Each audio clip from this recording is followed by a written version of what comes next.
This woman was empress for only a single day. She successfully conceived the emperor's child. After a sweet wedding night, the emperor heartlessly asked for a divorce. This political marriage was the late emperor's wish. The emperor didn't want to spend a single moment with the woman. The woman who had secretly loved the emperor since childhood, though heartbroken, painfully agreed to the divorce. The abandoned empress was scorned by her own father. Betrayed and alone, she had no choice but to pack her belongings and go live in the countryside. However, not long after, the woman discovered she was pregnant. She was carrying the emperor's child. 6 years later, she quietly gave birth and lived a peaceful, happy life in the countryside with her child. However, today, the imperial knights stormed into the woman's village. Hearing the news, the former empress felt a chill run down her spine. Dropping the basket in her hands, she raced home. How had the imperial knights found her so quickly? She had hidden herself so well. The woman flung open the door, desperate to see if her precious son was still there. A handsome boy with dark hair and crimson eyes, he was the spitting image of the emperor. He rubbed his eyes sleepily and asked, "Mother, what's happening?" The boy's crimson pupils were the unmistakable mark of the royal bloodline. The woman bit her lip, her heart heavy with conflicting emotions. Although she knew she couldn't hide forever, she still hoped her son could live a simple, happy life. The knight's footsteps outside grew closer. Quickly pulling her child towards her, she took out a treasured bottle of eye drops and applied them to his eyes. Her heart pounded in her chest. "Please," she prayed silently, "please let it be in time." Just as the blue eye drops settled into the boy's eyes, the imperial knights found them. The woman shielded her child, turning her back to the knights. From beneath his cold helmet, a knight's stern voice declared, "Lady Estelle,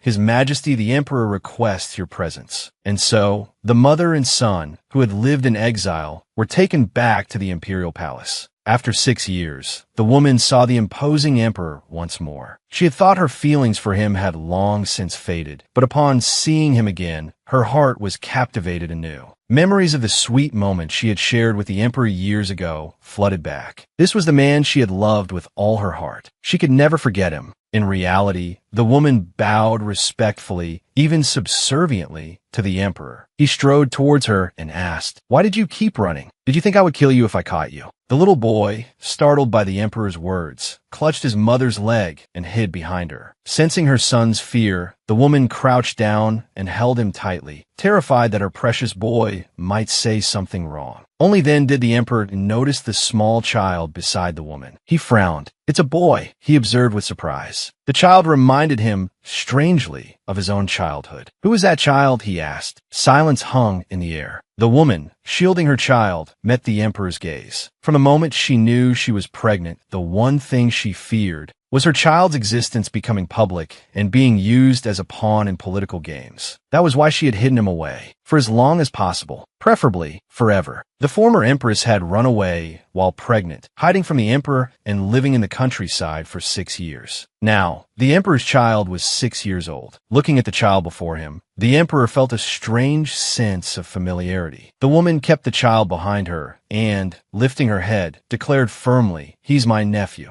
The emperor's brow furrowed. He had never heard of his former wife having a nephew. This scenario had played out in the woman's mind 1,000 times. Smoothly, she continued her fabricated story. "He's my cousin's son, left behind after his death." The emperor's mind raced. His former wife's cousin had died 6 months ago in the Northern Civil War. He seemed to recall that the cousin had indeed had an illegitimate son with a maid. Still suspicious, he pressed further. "So, this child is the heir to your family's estate. He doesn't resemble your family. If anything, he looks..." Realizing he was about to say, "He looks a lot like me," the emperor abruptly stopped. The woman swallowed nervously. Bravely, she met the emperor's gaze. "Finish your sentence, Your Majesty." Before being brought to the palace, the woman had given the child eye drops to change his eye color. He was no longer afraid, for the blood of the royal family was unique. So, when the emperor saw the child's blue eyes, his worries would be dispelled. 6 years ago, upon learning of her pregnancy, the empress, Lady Estelle,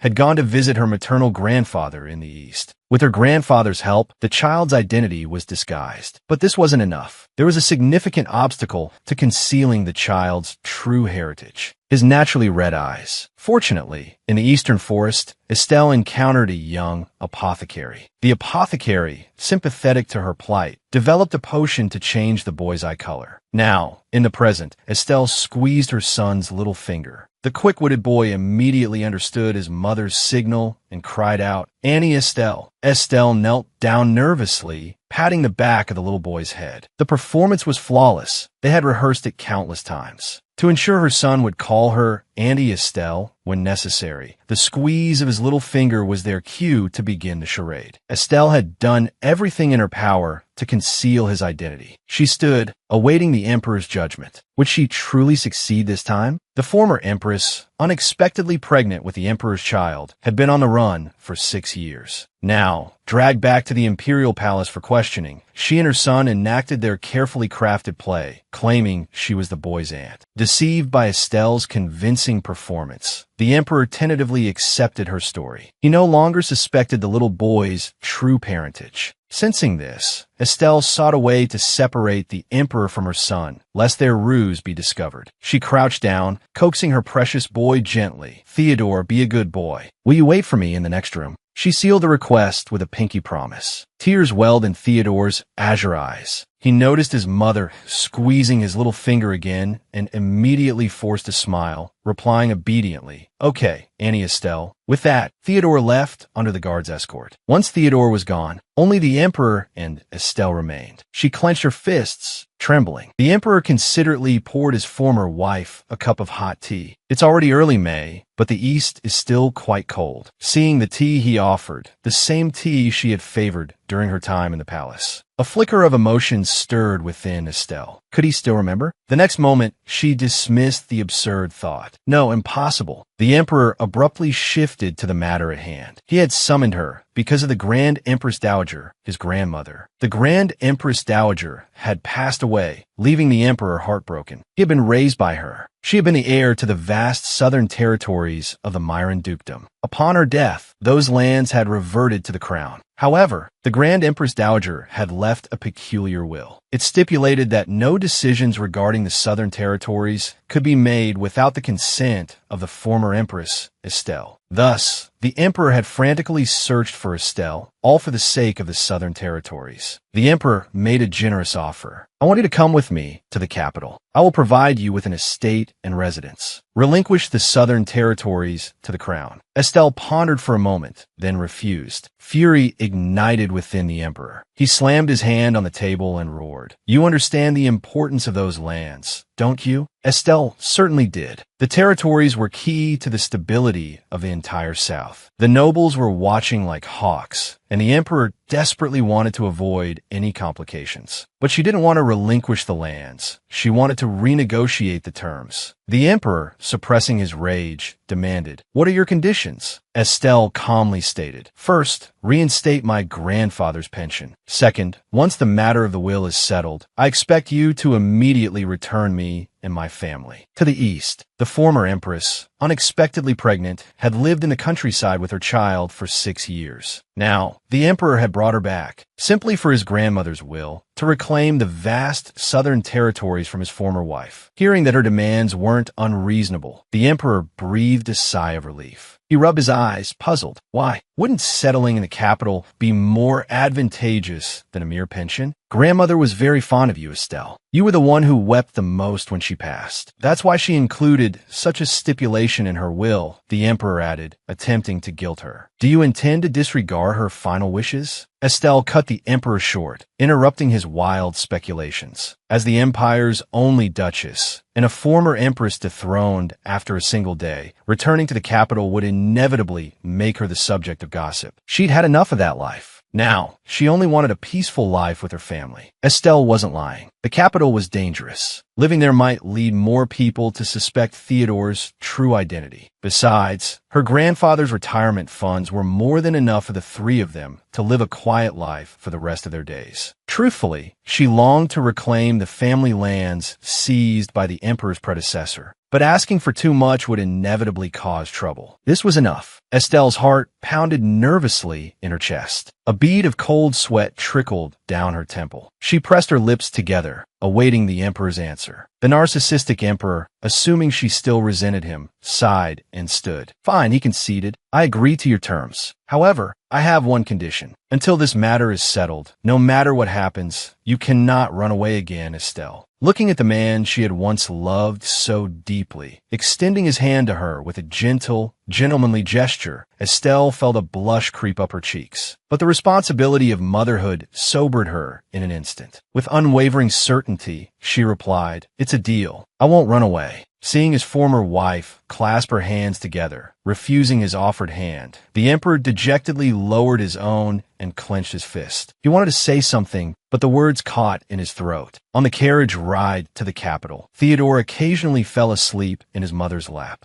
Estelle studied the vial in her hand. She had sold all her belongings to fund the research for this color-changing potion. Despite countless experiments, she still hadn't solved the problem of its short duration. One application of these eye drops lasted half a day at most. It should be enough to last until she and Theodore reached the capital. Estelle gently stroked her precious son's hair, her face etched with worry. Before this bottle runs out, I must find a way to make more. Since befriending the apothecary, Estelle had learned a great deal about herbal remedies. But this particular potion was complex. The dethroned Empress, who had reigned for only a day, traveled to the capital with her child and the emperor. The party arrived at their midway point, the city of Myron. As soon as they disembarked from the carriage, Estelle spotted a familiar face, the captain of the guard. 6 years ago, this man had been a constant presence by the emperor's side, though back then he was just an unknown, low-ranking knight. The captain, touched by the former empress's plight, engaged her in conversation. They were in the midst of a pleasant exchange when the emperor, scowling, suddenly appeared. Enough chatting, he snapped. Let's go inside. He strode off, then glanced back at his former wife as he walked away. His odd behavior puzzled Estelle. They reached the palace in Myron. As they pushed open the grand doors, a young woman with golden hair rushed towards the emperor, weeping and crying out, "Your Majesty, you finally arrived." She flung herself into his arms, clinging to him possessively and pressing her hand against his chest. Once her dramatic display was over, she finally seemed to notice Estelle. Frowning, she asked in a saccharine voice, "And who is this?" A tense silence hung in the air. The emperor didn't introduce Estelle. Estelle, however, recognized the theatrical blonde. A small smile played on her lips as she spoke. "Why, it's Lady Marianne. I trust Marquis Chloe is in good health." Marianne was surprised that this plainly dressed woman knew her father.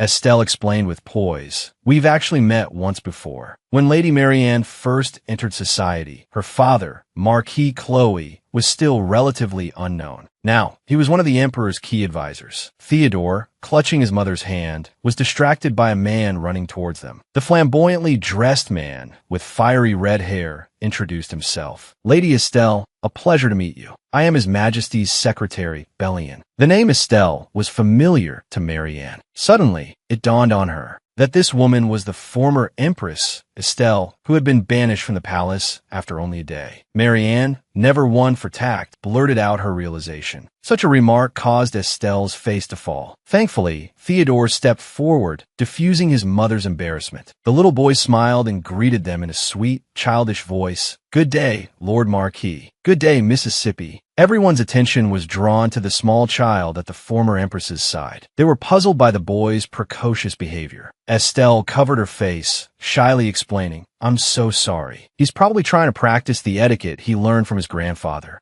Bellion, the emperor's secretary and son of a marquis, was charmed by Theodore. Young Master Theodore is very polite indeed. Suddenly, the emperor disengaged himself from Lady Marianne's arm and stepped forward. Bellion led the former empress and her son to their prearranged accommodations. Before leaving, the well-behaved Theodore even offered Marianne a cheerful farewell. Marianne, however, disdainfully turned her head, pretending not to hear. Unaware of her dislike, the innocent Theodore praised his mother to the emperor. "She's just like a princess, isn't she?" After the mother and son walked away with the secretary, Marianne tried to act coquettishly towards the emperor. To her surprise, the emperor glared at her with disgust and strode away without a word, leaving Marianne standing there alone, fuming. The former empress, who had unexpectedly conceived the emperor's child, was now pretending to be the child's aunt as they returned to the capital to deal with the Grand Empress Dowager's will. Belian, the emperor's secretary, led Estelle and Theodore to their rooms. Estelle was still worried about having angered Lady Marianne.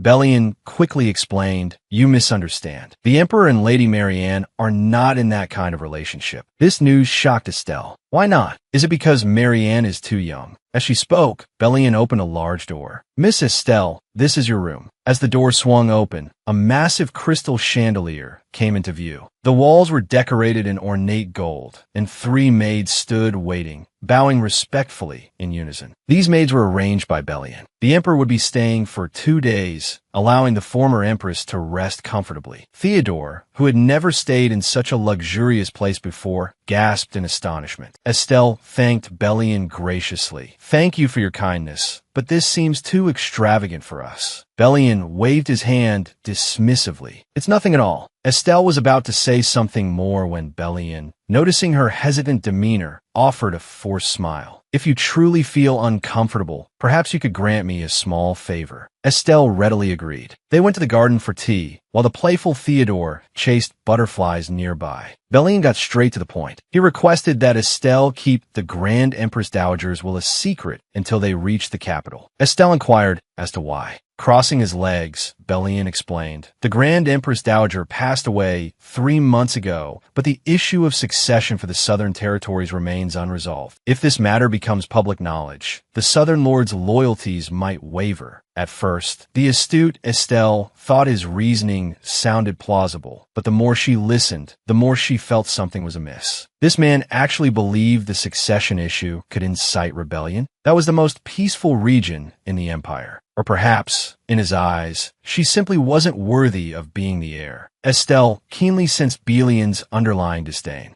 She was no naive fool. As the former empress and the empire's only duchess, Estelle boldly countered, "Are you telling me this simply because the will concerns me?" Belian hadn't expected such a direct challenge from this seemingly fragile woman. He was momentarily stunned into silence. Even after being forced into divorce, even the emperor's secretary looked down on her, his words laced with mockery. Estelle pressed him directly, asking if he was targeting her. Silence hung in the air for a few seconds. Belian feigned ignorance. Estelle calmly analyzed the situation. Once the Grand Empress Dowager's will is made public, people will naturally turn their attention to me. If the public sympathizes with my plight, the emperor's image will inevitably suffer. Watching Belian's nervous expression, Estelle shifted her tone, adopting a demeanor of feigned vulnerability. "And in that case," she continued, "the one who benefits most would be my father." Belian was taken aback by her sudden change in demeanor. 1,000 thoughts raced through Estelle's mind. She didn't want to be seen as a fool, but neither did she want to appear too clever. Trapped between these two extremes, she could only act as she had. Belian, the red-haired secretary, sighed and awkwardly scratched the back of his head, offering a sincere apology. He insisted that he'd only spoken as he had to avoid unnecessary commotion. Seeing Belian soften his stance, Estelle also yielded slightly. She, too, wanted no part in the poisonous whispers of the court. Once the will was dealt with, she would return to the east. With everything said that needed saying, Belian rose to leave. "If you need anything," he offered as a parting courtesy, "please don't hesitate to ask." The unpleasant conversation over, the secretary strode from the garden, his face dark. He had expected the deposed empress, relegated to obscurity for years, to be a quiet, unworldly woman. He hadn't anticipated such shrewdness. She was truly Leyston's daughter. Stopping in his tracks, Belian reminded himself that, for the time being, he must maintain a semblance of politeness towards the former empress. Estelle watched him go, breathing a sigh of relief. Theodore, curious, explored the garden, his gaze flitting from one thing to the next. He spotted an unfamiliar little plant and reached out to pluck it. Fortunately, Estelle noticed just in time and rushed to stop her son. Catching Theodore's small hand, she cried, "Theodore, don't touch that plant." It was called Legene, she explained,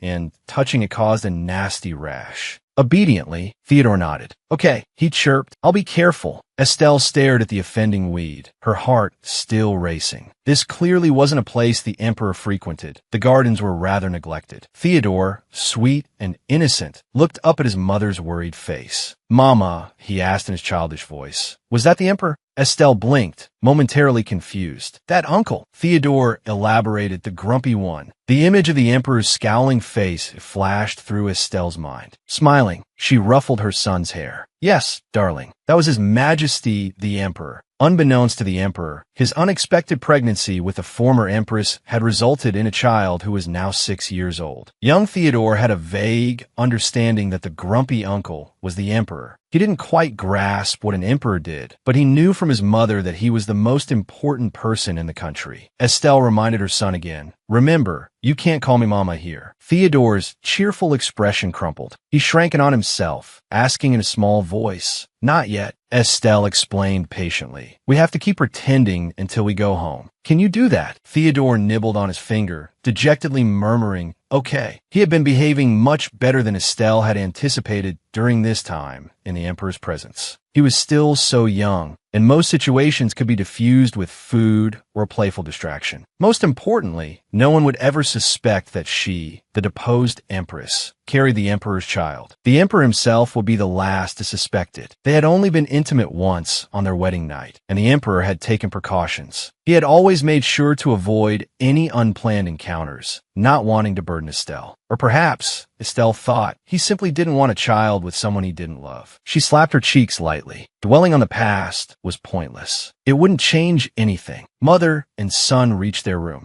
Estelle leaned down to Theodore. I've asked the maids to prepare a bath for you. We'll bathe as soon as we get inside. Theodore nodded happily. Just as Estelle's hand touched the doorknob, she heard the maids gossiping inside. Is she really the former empress? One whispered. I heard she is, another replied. Then why is she back now, trying to seduce His Majesty? A maid scoffed, as if she sneered. With her looks, a ripple of laughter followed. Even the servants looked down on her, the former empress. Estelle froze outside the door for a few seconds, her heart twisting painfully. Perceptive as ever, Theodore looked up at his mother, gauging her reaction. A moment later, Estelle pushed the door open and strode in. The maids, startled by the former empress's sudden appearance, clapped their hands over their mouths. Maintaining her composure, Estelle addressed the three maids. I'd like to bathe my son now. Is the bath ready? The maids exchanged uneasy glances. No one dared to speak. Estelle repeated her question, her voice laced with impatience. Finally, one of the maids, a girl with short hair, stepped forward to attend to Theodore. The other two maids' hearts pounded in their chests. They assumed the former empress, Estelle, wouldn't pursue their gossiping any further. Perhaps the matter was just going to disappear. Estelle led Theodore, her son, into the bathroom, gently telling him to wait there for a moment. Closing the bathroom door, Estelle's demeanor transformed. The gentle facade vanished, replaced by an icy glare directed at the remaining maid. Did you really think I would simply let this go? She asked, her voice sharp. A former empress, even for a day, being gossiped about by her own servants? Having ensured Theodore was settled and waiting obediently in the bathroom, Estelle turned back to the gossiping maids, her anger palpable. Go to the head maid immediately, she commanded. Tell her everything you were just saying about me. Tell her I demand new servants. The maids' faces paled, and they began to stammer apologies.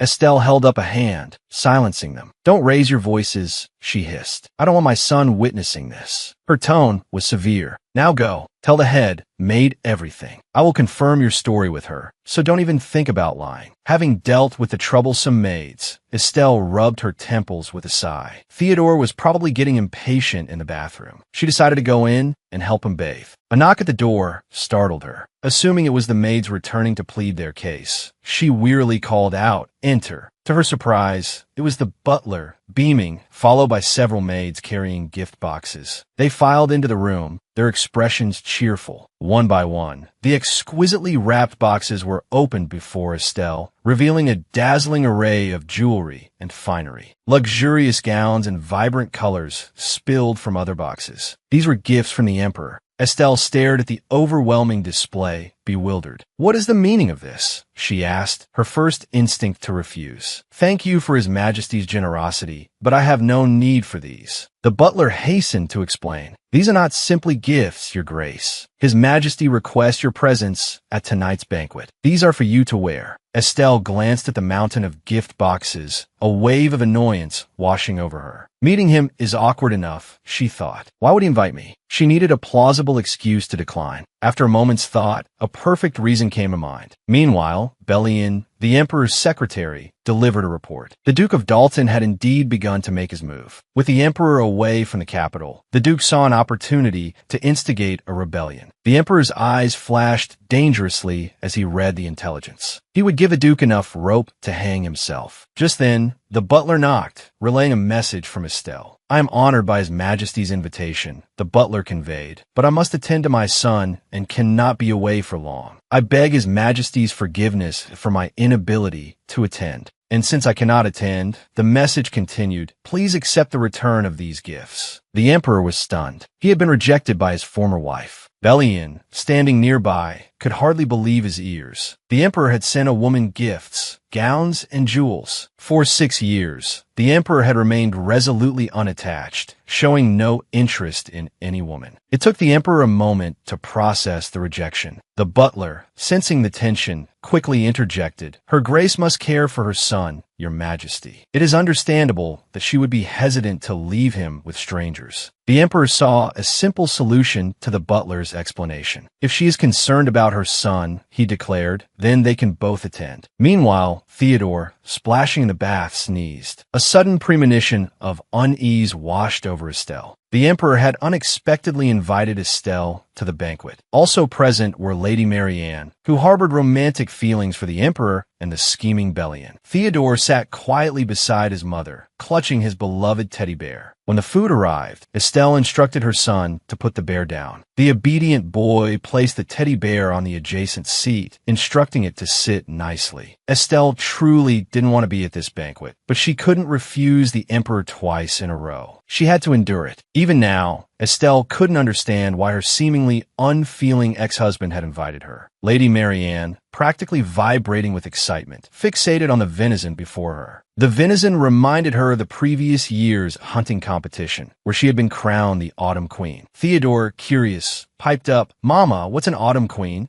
The woman patiently explained. Every autumn, the capital hosts a hunting competition. At the very end, one unmarried lady is chosen from among all the participants and crowned the Autumn Queen. Marianne, observing the former Empress, Estelle, explaining the hunting competition to her nephew, Theodore, couldn't resist a barbed remark. "It seems your nephew isn't very familiar with the hunting competition," Bellion replied. "Indeed, as such events aren't held in the East." This gave Marianne the opening she'd been waiting for. With a sneer, she quipped, "How pitiful to have never witnessed such a grand celebration." Bellion, setting down his fork, glared at the woman across from him. The atmosphere grew thick with tension. The secretary stepped in to smooth things over, bringing up Estelle's past. The former Empress likely attended more hunting competitions in her youth than anyone here. Sweating nervously, he directed a strained smile towards Estelle. "Perhaps you have some amusing anecdotes to share?" A pang of bittersweet nostalgia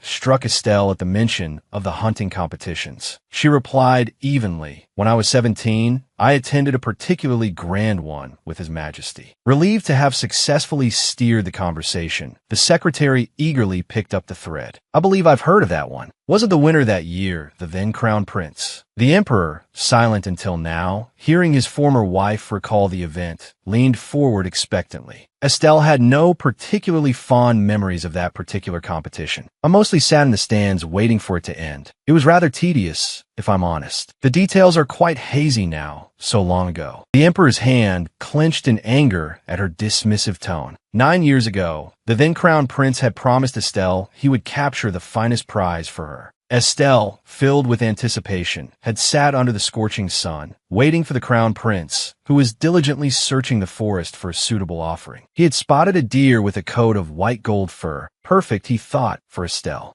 The crown prince drew his bow and felled the deer with a single shot. Just then, the loathsome Duke of Ralston appeared. He, too, shot an arrow into the deer's neck. Warm blood splattered across the crown prince, though he was ultimately declared the victor. The blood stained the garland meant for Estelle. One moment, the crown prince was affectionately asking Estelle to be his autumn queen. The next, disgusted by the blood on the garland and the thought of the repulsive Duke of Ralston, he wordlessly abandoned Estelle and stormed away. As they say, a moment of anger can lead to a lifetime of regret. Estelle's mention of the hunting competition from 9 years prior plunged the dinner into an icy silence. The secretary, desperately trying to thaw the frozen atmosphere, blurted out, "There are many bears in this region. Quite dangerous, so hunting is forbidden." Internally, he cringed. "Why did I just say bears?" he lamented. Unexpectedly, Theodore's eyes lit up with excitement. "Are there pandas here?" he asked eagerly. The secretary breathed a sigh of relief. Bears were Theodore's favorite animal. He pleaded with his mother to go see them. Suddenly, a man who appeared to be a guard knocked and entered. He whispered something in the emperor's ear, causing his face to darken. The emperor abruptly followed the guard out. The door slammed shut. Marianne, no longer bothering with pretense, rose to leave. Before departing, she couldn't resist one last jab at Estelle. "Oh, and if you plan on bringing your child to these sorts of events again, please teach him some basic manners beforehand." Estelle calmly watched her performance. Marianne, however, continued her tirade. "Children without parents, no matter how well they're raised, will always be somewhat lacking." As a former empress who had survived the intricacies of court politics, Estelle understood that these words weren't directed at Theodore, but at her, a woman who had lost her own mother at a young age. Such tactics were far too crude. Estelle smiled sweetly. "Lady Marianne, I truly envy you. Your parents must be both kind and forgiving." The implication hung in the air. Your lack of manners stems from your parents' overindulgence. This unexpected, yet pointed retort left Marianne speechless and fuming. Estelle rose, adding another blow. "Besides, haven't you forgotten? His Majesty also lost his mother shortly after his birth. It's fortunate His Majesty isn't here right now." With that, Estelle led Theodore by the hand and left. Lady Marianne stood there alone, trembling with rage. She recalled her mother's warning. "You absolutely must win His Majesty's heart during this tour. Don't let him fall for some strange woman from the countryside." Lady Marianne, determined to achieve her goal by any means necessary, bit her nails and swore to herself, "I have to think of something. I can't let that woman continue to act so arrogantly." The emperor and his former wife, Estelle, met late at night at the detached palace. The misunderstanding between them remained unresolved. After the banquet, the emperor suddenly remembered his beloved teddy bear, left behind in the dining hall. He had completely forgotten about the toy. He gently coaxed his sleeping son. "I'll go get it now. Wait here for me, okay?" Watching his precious son fall asleep instantly, the emperor chuckled fondly. Deep in the night, Estelle's white gown billowed in the breeze. Holding a candle, she made her way towards the dining hall, following the route she remembered. As she walked, she vaguely noticed a familiar figure ahead. It was the emperor. He had been working late in his office, where he received intelligence from Count Edward, an undercover agent working for the Bureau of Investigation. "The spider has fallen into the fake web," he mused. The plan to eliminate the Duke of Ralston was proceeding smoothly. Hearing footsteps in the corridor, the emperor wondered who was wandering around. No one should be here at this hour. Estelle hid behind a pillar, intending to wait for the emperor to leave before emerging. This act made the emperor mistake her for a suspicious individual. He quietly approached and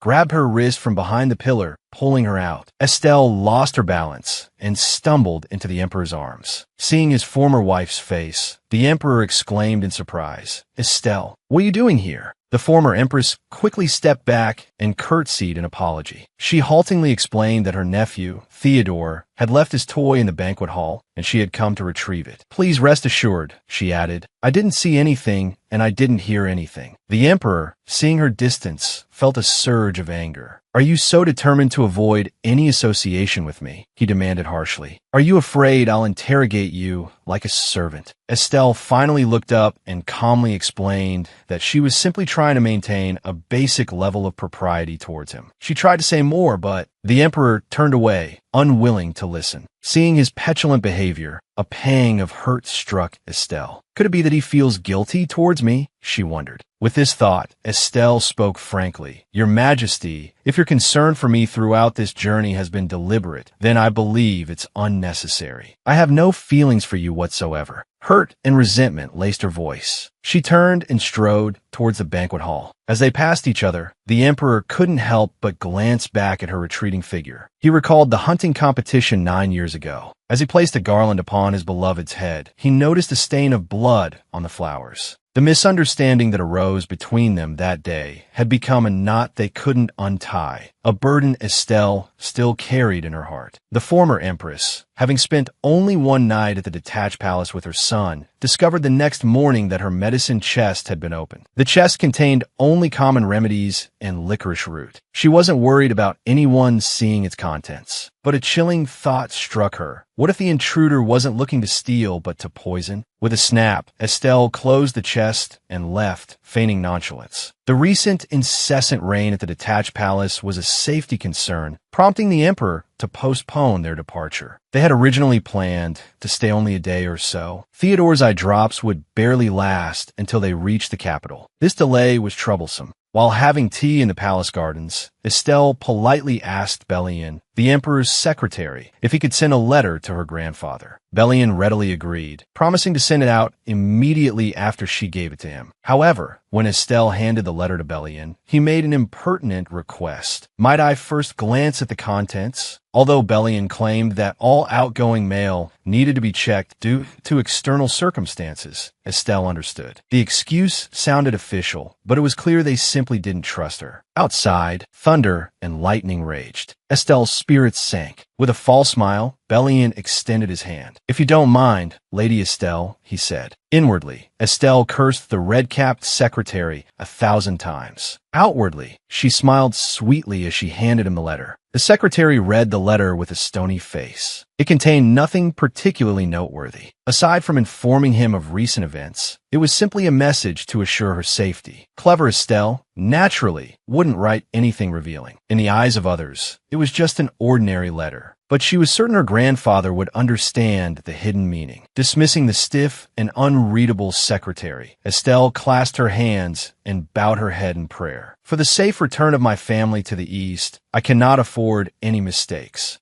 Now, Estelle had another pressing matter to attend to, finding the culprit who had tampered with her medicine chest. Returning to her room, she summoned the captain of the guard to investigate with her. The 3 new maidservants denied any involvement. They swore vehemently that they would never dare touch their mistress's belongings. Estelle's eyes narrowed. Someone had definitely opened the chest, not once but twice. Before the new captain of the guard arrived, it had been confirmed. No one besides these 3 maids had entered Estelle's room today. Estelle was ready to expose the maid responsible for this transgression. However, the maids loudly defended themselves. None would confess. This morning, when Estelle had discovered her medicine chest had been disturbed, she had purposely left the drawer it was in slightly ajar. She was curious to see what the culprit would do, knowing she had discovered their meddling. Furthermore, when she had opened the chest, she had coated the latch with the sap of a poisonous plant, liginin. Liginin was an uncommon weed, the same one Theodore had nearly touched earlier. Human skin would break out in a rash upon contact with its sap. The latch on the medicine chest was small and delicate, requiring fingers to open it. Seeing the maid's stubborn refusal to admit guilt, Estelle's voice turned icy. "Before I lose my temper, show me your hands." One of the maids, trembling, extended a hand covered in a red rash. She fell to her knees, begging for forgiveness. Between sobs, the maid revealed the mastermind behind the scheme, Lady Marianne. The ambitious Lady Marianne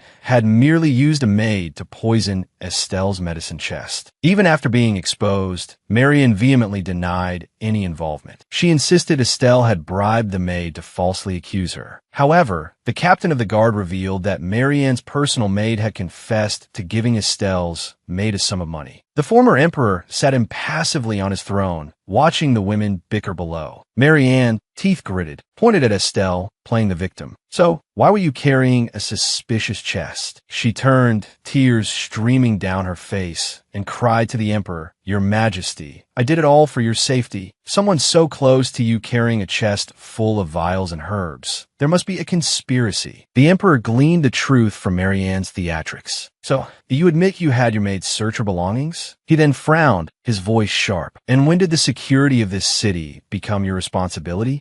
Marianne tried to argue, but Estelle stepped forward. "I have something to say." Addressing Marianne's earlier accusation, Estelle explained, "Doesn't Lady Marianne have younger siblings at home? Children are prone to illness and injury. My nephew, Theodore, is only 6. He recently recovered from a severe cold. Isn't it perfectly normal for me to carry a medicine chest?" The secretary questioned Estelle's explanation. "We also found a large quantity of finely processed herbs in Lady Estelle's luggage. Unless one is an apothecary, it's unusual to carry so many herbs. We would appreciate an explanation for this, Lady Estelle." Facing the combined pressure from the sly secretary and Marianne, Estelle bit her lip and lowered her head. It seemed honesty was her best course of action. Silence fell over the hall. Under the weight of everyone's gaze, she blurted out, "Because I'm poor. Since I severed ties with my family, I've been penniless, living with my grandfather. But not long after, someone unjustly withheld his pension. Since then, the 3 of us have been so destitute we couldn't even afford a permanent physician, let alone buying medicine. Sometimes we barely had enough to eat. So, if Theodore needs medicine, I have to prepare the herbs myself." The emperor, who had remained impassive, felt a pang of sympathy hearing of his former wife's hardship. Then, Estelle addressed the relentless Lady Marianne. "And while the quantity of herbs might seem excessive, they are common ones for emergencies. Is my explanation sufficient?" The red-haired secretary smiled, indicating he understood perfectly. "Thank you for your answer." Marianne, burning with shame and fury, thought,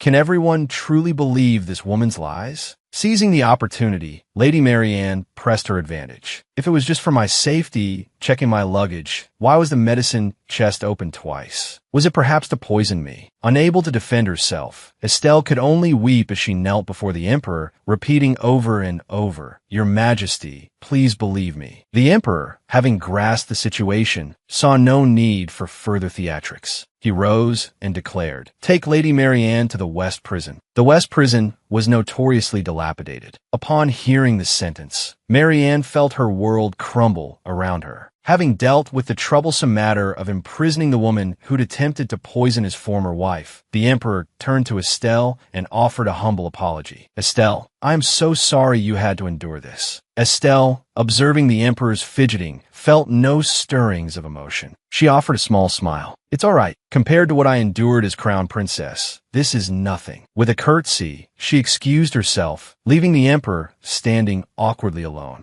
Outside, the rain poured. Since being named crown princess at the tender age of 10, Estelle had weathered countless schemes and plots. Compared to those dark days, today's incident was indeed trivial. Still, she had no desire to face such dangers again. As thunder rumbled in the distance, a dull ache began to throb in her head. Stopping in her tracks, she pressed a hand to her face. "I'm so tired." Suddenly, she remembered it was time for Theodore's eye drops. She had to return before his eye color shifted. Just then, a tall figure approached, gripping her shoulder and blocking her path. Belian, the emperor's secretary, his face grim, issued a stern warning. "Your former Majesty, you would do well to be more careful." Seeing his hesitant expression, Estelle couldn't help but ask, "What do you mean by that?" Belian released his grip, struggling to speak. "Your actions today, they were a deliberate affront to the Chloe family. While the elder daughter takes after her parents," he continued, "the younger daughter is quite different. Their second daughter, the beautiful Miss Florine, is currently the most likely candidate for Empress. Miss Florine has only just come of age, and Marquis Chloe has gone to great lengths to secure her position as Empress." Estelle, well versed in the games of the nobility, thought, "So, she's only 20. She addressed Belian directly. Does Marquis Chloe intend for both his daughters to vie for the position of Empress? Belian hesitated before answering. Isn't that how it always is? Estelle lowered her head with a wry smile. The power struggles within the palace. Truly, nothing has changed. Understanding that Belian was testing her, she sought to reassure him. I have no intention of crossing paths with Miss Florine. Once the will is settled, I'll be returning to the east with my nephew. With that, she turned and left. Belian remained, puzzled by the former empress. Could she truly have no lingering desire for the throne? Then he reconsidered. Her father, Duke Reston, was a notoriously cunning and treacherous man. He couldn't let his guard down. Little Theodore, tears streaming down his face, clutched his damaged teddy bear as he searched the gardens for his mother. Estelle was having tea with Belian. He had been shadowing her relentlessly for the past few days. Seeing her precious son clutching his beloved Kelly, heartbroken and sobbing, Estelle felt her world tilt on its axis. She quickly instructed a maid to bring her needle and thread, reassuring Theodore, "It's all right, darling. I'll fix him right up." Belian, observing the scene, offered. Perhaps the maids could handle such a small task. Estelle, her fingers deftly mending the bear, explained with a sigh, "This teddy is quite old. No one else knows how to repair him." In truth, the bear wasn't particularly old, but having been fashioned from old curtains, it was prone to damage. She thought to herself that she should have used better material if she'd known how much Theodore would cherish it. Belian, watching the little boy's distress, leaned down and offered words of comfort. "Don't worry, young master. Bears are very strong. A little scratch like this won't hurt him." Theodore's interest was immediately piqued. Belian had told him before about the bears in the nearby forest. He clearly knew a lot about bears. "Perhaps you could see them sometime," Belian suggested. At the prospect of seeing his beloved bears, Theodore, his face flushed with excitement, turned to his mother. "No, Mommy says it's not allowed. The forest is very dangerous this time of year." The next moment, Theodore wilted like a frostbitten flower. Belian, realizing his blunder, apologized profusely to the young boy. Innocent Theodore looked up, his youthful eyes fixed on the secretary. "It's okay," he said. Such an understanding child nearly melted Belian's heart. In the moment their eyes met, Belian saw the Emperor's shadow in the boy's face. Noticing Belian's strange expression, Estelle set down her teacup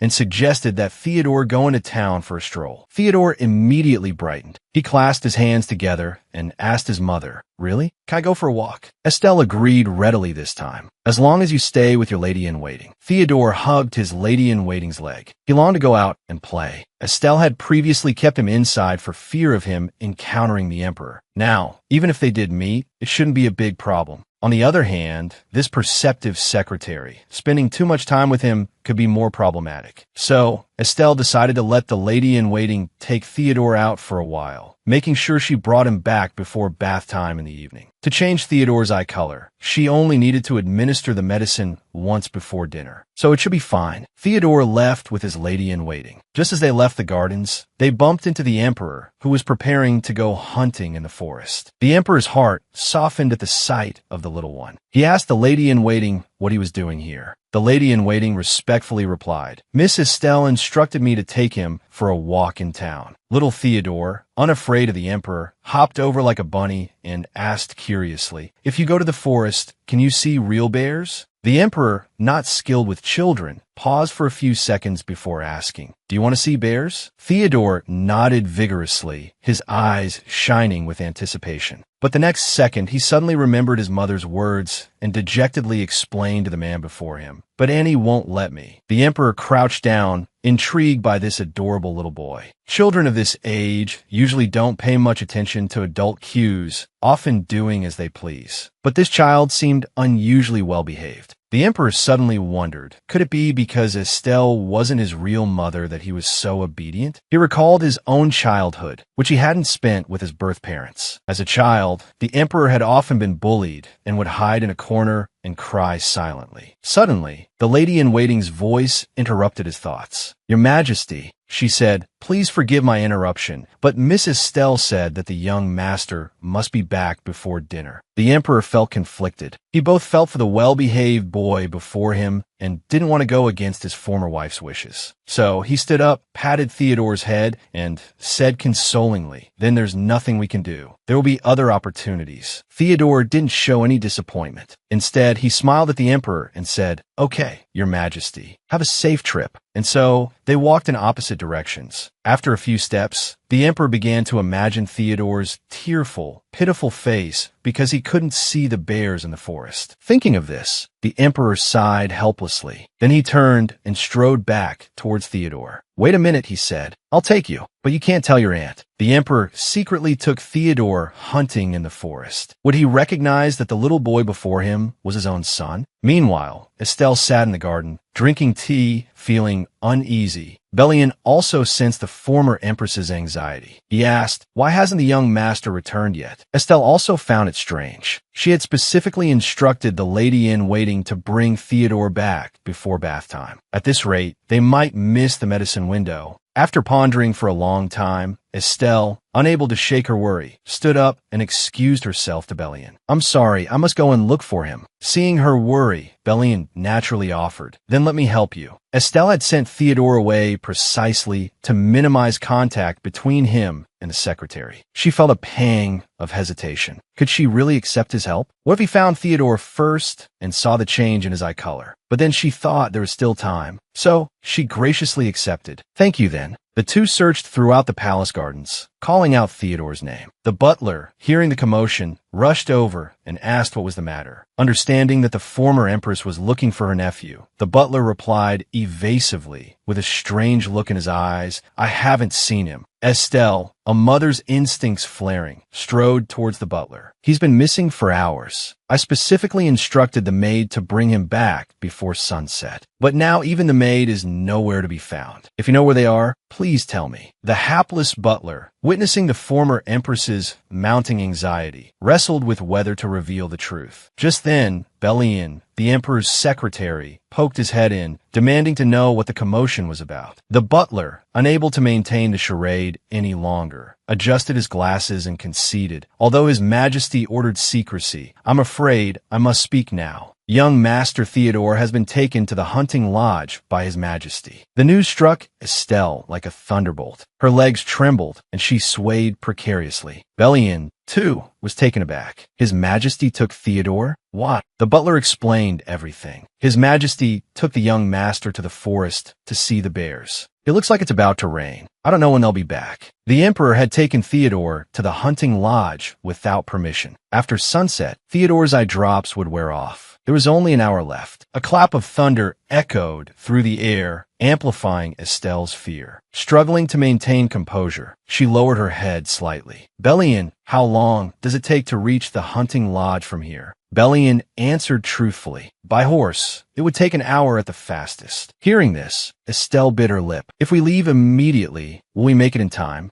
Her body trembled uncontrollably. "Perhaps the eye drops will have worn off by the time we arrive." The situation was dire. Estelle had no time to deliberate. Turning calmly, she forced a smile and addressed Bellien. "What should I do? As I mentioned before, Theodore recently recovered from a severe cold, so I've been giving him his medicine regularly." Feigning concern, Estelle continued, "A child's illness can easily relapse. With this weather, if he doesn't take his medicine on time, I'm truly worried he'll get sick again." She looked up at Bellien with pleading eyes. "So, if it's not too much trouble, could I go and give him his medicine?" Bellien was taken aback by the former empress's request. A storm was imminent, and she wanted to travel to the hunting lodge in the forest. While he understood her anxiety about being separated from her son, he felt she was overreacting. Skeptical of Estelle's explanation, Bellien insisted on accompanying her. He couldn't allow His Majesty's guest to venture out alone in the pouring rain. As Bellien instructed the butler to prepare a carriage for Estelle, she quickly interjected, "A carriage is too slow. If you don't mind, I prefer to ride horse. It's been a while since I've ridden in the forest." Estelle and Bellien locked eyes, a silent exchange passing between them. After a moment, Bellien conceded, "Very well. Let's ride. I'm more comfortable on horseback anyway. In the midst of the raging storm, Estelle, cloaked in black, galloped through the forest with Belian close behind. The rain intensified. At the hunting lodge, the captain apologized to the emperor. The horses are restless, your majesty. We cannot hunt, nor can we return to the palace. The emperor covered his mouth, guilt gnawing at him. This is troublesome. Not only did I fail to show the boy the bears, but I can't return him before sunset either. Dismissing his men, the simple-minded emperor sat alone in his office, clutching his head in frustration. The list of things I need to apologize for keeps growing. The emperor had brought Theodore to the hunting lodge, but the downpour prevented them from venturing into the forest to see the bears. Filled with remorse, he stroked Theodore's soft hair. I am sorry.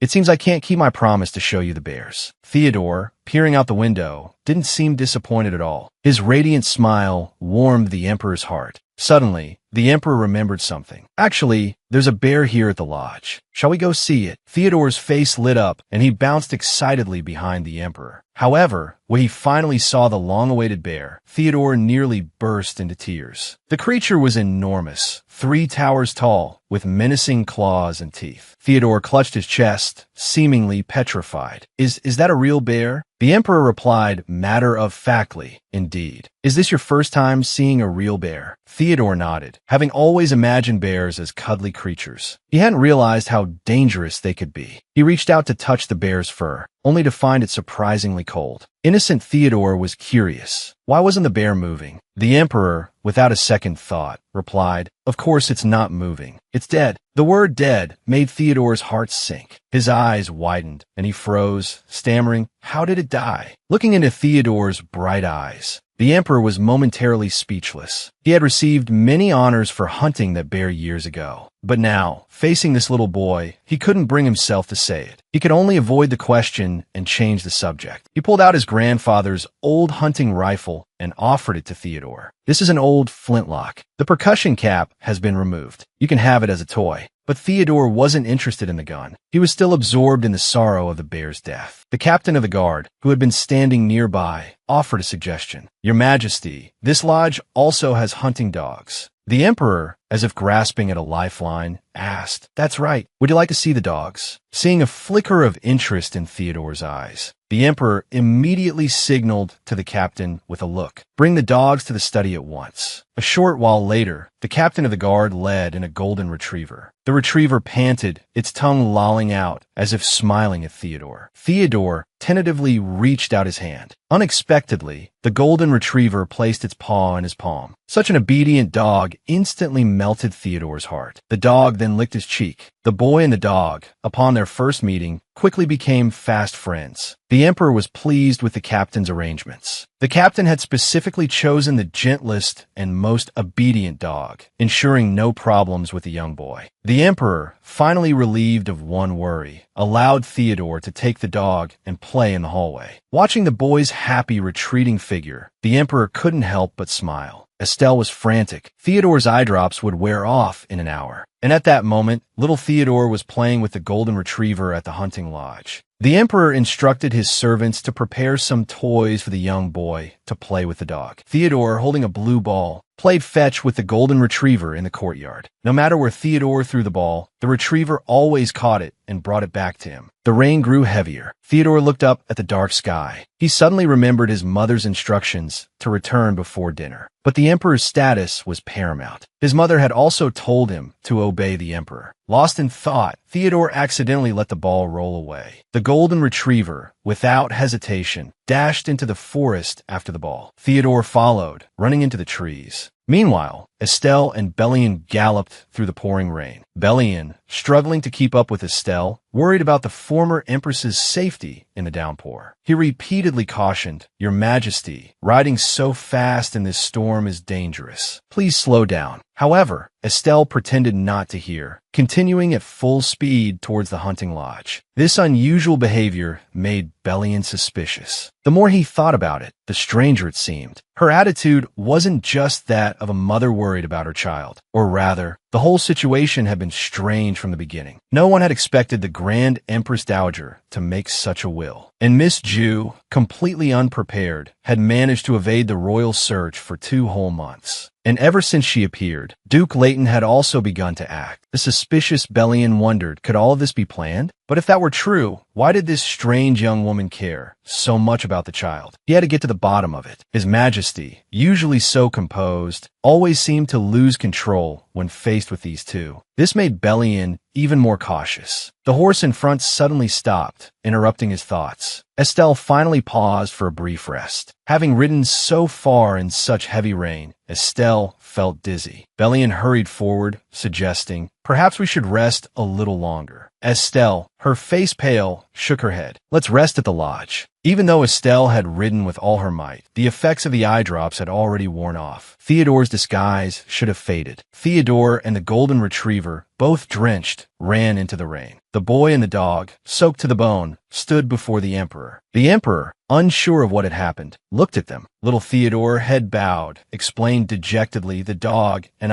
we were running, and then we ended up outside. The emperor sighed, a hint of exasperation in the sound, but no real reprimand for Theodore. He simply instructed a servant to find some clothes the boy could wear. The servant hesitated, explaining that no children's clothes were kept at the hunting lodge, as previous emperors had never brought children there. Looking at poor little Theodore, he could only suggest drying the boy's clothes by the fire. Theodore, understanding, obediently sat beside the fireplace. The moment his bottom touched the rug, a large, damp patch appeared. The servant, flustered, immediately offered to take the young master somewhere else to change. The emperor shot him a look and told him to stop fussing and just bring a towel. Moments later, the emperor draped a soft white towel over Theodore's head and patiently began drying his hair. He didn't want the boy catching a chill. Theodore looked up at him with large, shining eyes. The emperor chuckled. You're just like the puppy, he said, worried the dog might also catch cold. Theodore took the towel from his own head and began to dry the dog, a gesture of innocent kindness that captivated the emperor. He studied Theodore's profile, a nagging sense of familiarity tugging at him. It must be because he resembled Estelle, he concluded. The firelight cast flickering shadows, and Theodore's pupils, reflecting the flames, gradually shifted from blue to red. With a clang, the doors of the hunting lodge swung open. Bellyan, having tethered the horses, inquired after the emperor and Theodore. A servant led him inside. As they entered the main hall, a maid hurried forward to dry their clothes. Estelle, head bowed, her expression grim, felt her spirits sink. Half an hour had passed since the eye drops had worn off. Clutching her skirt, she felt a pang of regret. If only she could rewind time, just half an hour. Bellyan, ever attentive, escorted Estelle to the emperor's office. After a perfunctory knock, Bellyan pushed open the door. Seeing the emperor seated at his desk, Estelle squeezed her eyes shut, bracing herself. The emperor, surprised to see his former wife with Bellyan, rose to his feet. Bellyan stepped aside. Estelle, who had clung to a sliver of hope, now saw the serious expression on the emperor's face. He seemed about to speak, then hesitated. She met his gaze, her heart a turmoil of conflicting emotions. Had he discovered her secret? Theodore's eye drops had indeed worn off. Estelle, consumed by anxiety, kept her gaze lowered, convinced her secret was out. She bit her lip, awaiting judgment. To her astonishment, the emperor draped his own cloak around her shoulders, his expression filled with concern, not anger or suspicion. He turned to Bellyan and asked what had happened. Bellyan began to explain that Estelle had been worried about her nephew's health. Estelle, taking advantage of the moment, glanced around the room and spotted her precious son asleep by the fireplace. Theodore, using the golden retriever as a pillow, slept soundly. The emperor explained to Estelle he and the dog got caught in the rain. He was dry his clothes by the fire and fell asleep. I turned the fire down a bit so he wouldn't get too hot. Studying the emperor's face, Estelle saw no sign of suspicion. Clutching the cloak around her, she asked tentatively, "May I take him back to my room to sleep?" The emperor readily agreed. "Of course. You should get warm yourself, too. You're shivering." Estelle realized she had been trembling since she entered the room, her nerves on edge. Trying to keep her voice steady, she said, "I'm fine. I'll take my leave then." With that, she lifted Theodore into her arms and left the office. Back in a room the servants had prepared for her, Estelle finally released a shaky breath. Theodore, stirred by the closing door, blinked his red eyes open and murmured, "Mama." Laying him gently on the bed, Estelle held him close, her voice thick with emotion. "It's me, my darling. Everything's all right. Everything will be all right." Judging by the Emperor's reaction, Theodore must have fallen asleep before his pupils changed color. She had made it in time. Holding her son felt like holding a precious treasure she had almost lost. His true identity remained safe. She had braved the storm, ridden through the rain to the hunting lodge, all to administer those eye drops. The Emperor hadn't suspected a thing. He was simply concerned about Theodore. Perhaps he truly believed the boy was seriously ill. The secretary, observing the Emperor's troubled countenance, admitted his own confusion. He'd anticipated some deception, but the Emperor's complete lack of suspicion was utterly uncharacteristic. Miss Estelle's panicked demeanor during her recent horseback ride, as if she'd forgotten something crucial, coupled with Belion's flimsy excuse for approaching the Emperor, fueled the secretary's suspicions. Recalling Estelle's earlier exploitation of the poisonous herb's properties to expose the maid who'd poisoned the tea and her subsequent discovery of Miss Jew, the secretary grew increasingly convinced that Belion's actions were suspect. He resolved to investigate further. Just then, Estelle, her golden hair cascading around her shoulders, appeared, clad in a sleek black gown and high heels, a stark contrast to her usual simple attire. The former Empress radiated an almost dazzling aura. Both the Emperor and his secretary stared, momentarily speechless. The secretary, startled, opened his mouth to speak, but Estelle quickly interjected, explaining that the gown was the only suitable attire she had found in the villa. She settled gracefully onto the sofa. The Emperor, facing his former wife, stammered apologies. "I'm so sorry," he began. "I shouldn't have brought Theodore here without warning you. I didn't expect the rain to be so heavy." Estelle, however, offered a reassuring smile. "It's quite all right," she replied. "Theodore has been cooped up in the city. He must have been bored." The black, off-the-shoulder gown accentuated her porcelain skin and the elegant curve of her neck, making her appear strikingly beautiful. The Emperor, momentarily captivated, inquired with concern, "I heard you came to give him medicine. Is he seriously ill?" Estelle, seizing the unexpected opportunity, feigned a delicate vulnerability. "He's not exactly ill," she explained, "but my grandfather always said the Kerbeck family sometimes has members born with weaker constitutions, like my mother." The Emperor nodded sympathetically, recalling Estelle's mother's tragic death in childbirth. Suddenly, the door burst open. A guard rushed in, his voice urgent. "Your Majesty, Marquis Kerbeck has fallen ill. He's been bedridden for days, complaining of severe headaches and dizziness." Estelle gasped, bringing a hand to her mouth, tears welling in her eyes. "My grandfather," she whispered. "It's all my fault," she sobbed, burying her face in her hands. "He was already frail, and now he's suffering in a foreign land." The Emperor and his secretary exchanged bewildered glances, completely unsuspecting, unseen by them. A glint of triumph flashed in Estelle's eyes. Perfect, she thought. Everything is going according to plan. To protect Theodore's true identity, Estelle had orchestrated this elaborate ruse, arranging for her grandfather to feign illness and inform the Emperor. In reality, her grandfather was in excellent health for his age. A seasoned war hero, he possessed more vitality than Estelle herself. In her last letter, Estelle had subtly hinted at her concern for her grandfather's health, mentioning headaches. The astute old man had understood her meaning and played his part perfectly. Events were unfolding precisely as Estelle had envisioned. With feigned tears and a trembling voice, she implored the Emperor, "Your Majesty, I beg you, allow me to take Theodore to Tansburg." Her plan was simple. Under the guise of visiting her ailing grandfather, she would escape the Emperor's watchful eye with Theodore. Once in Tansburg, she would write to the Emperor, claiming her grandfather's condition was worsening and requesting permission for Theodore to remain with him. The Emperor, she reasoned, would have no need to detain a 6-year-old child and a frail old man. With a look of earnest pleading, Estelle continued, "I must care for my grandfather myself. Seeing Theodore will surely lift his spirits." The secretary, sensing a deception, felt a surge of frustration. He had barely begun his investigation, and now the cunning former Empress was about to slip away. To his surprise, the emperor flatly refused. "No," he declared. "We shall all go together. If we travel quickly, we can reach Tansburg in 3 or 4 days." Estelle, taken aback, stammered, "Your Majesty, there's no need to trouble yourself. Just arrange a carriage for us." "I'll take Theodore," she began, but the emperor cut her off firmly. "We will go together. I won't allow you and Theodore to travel alone." Estelle's carefully laid plans crumbled around her.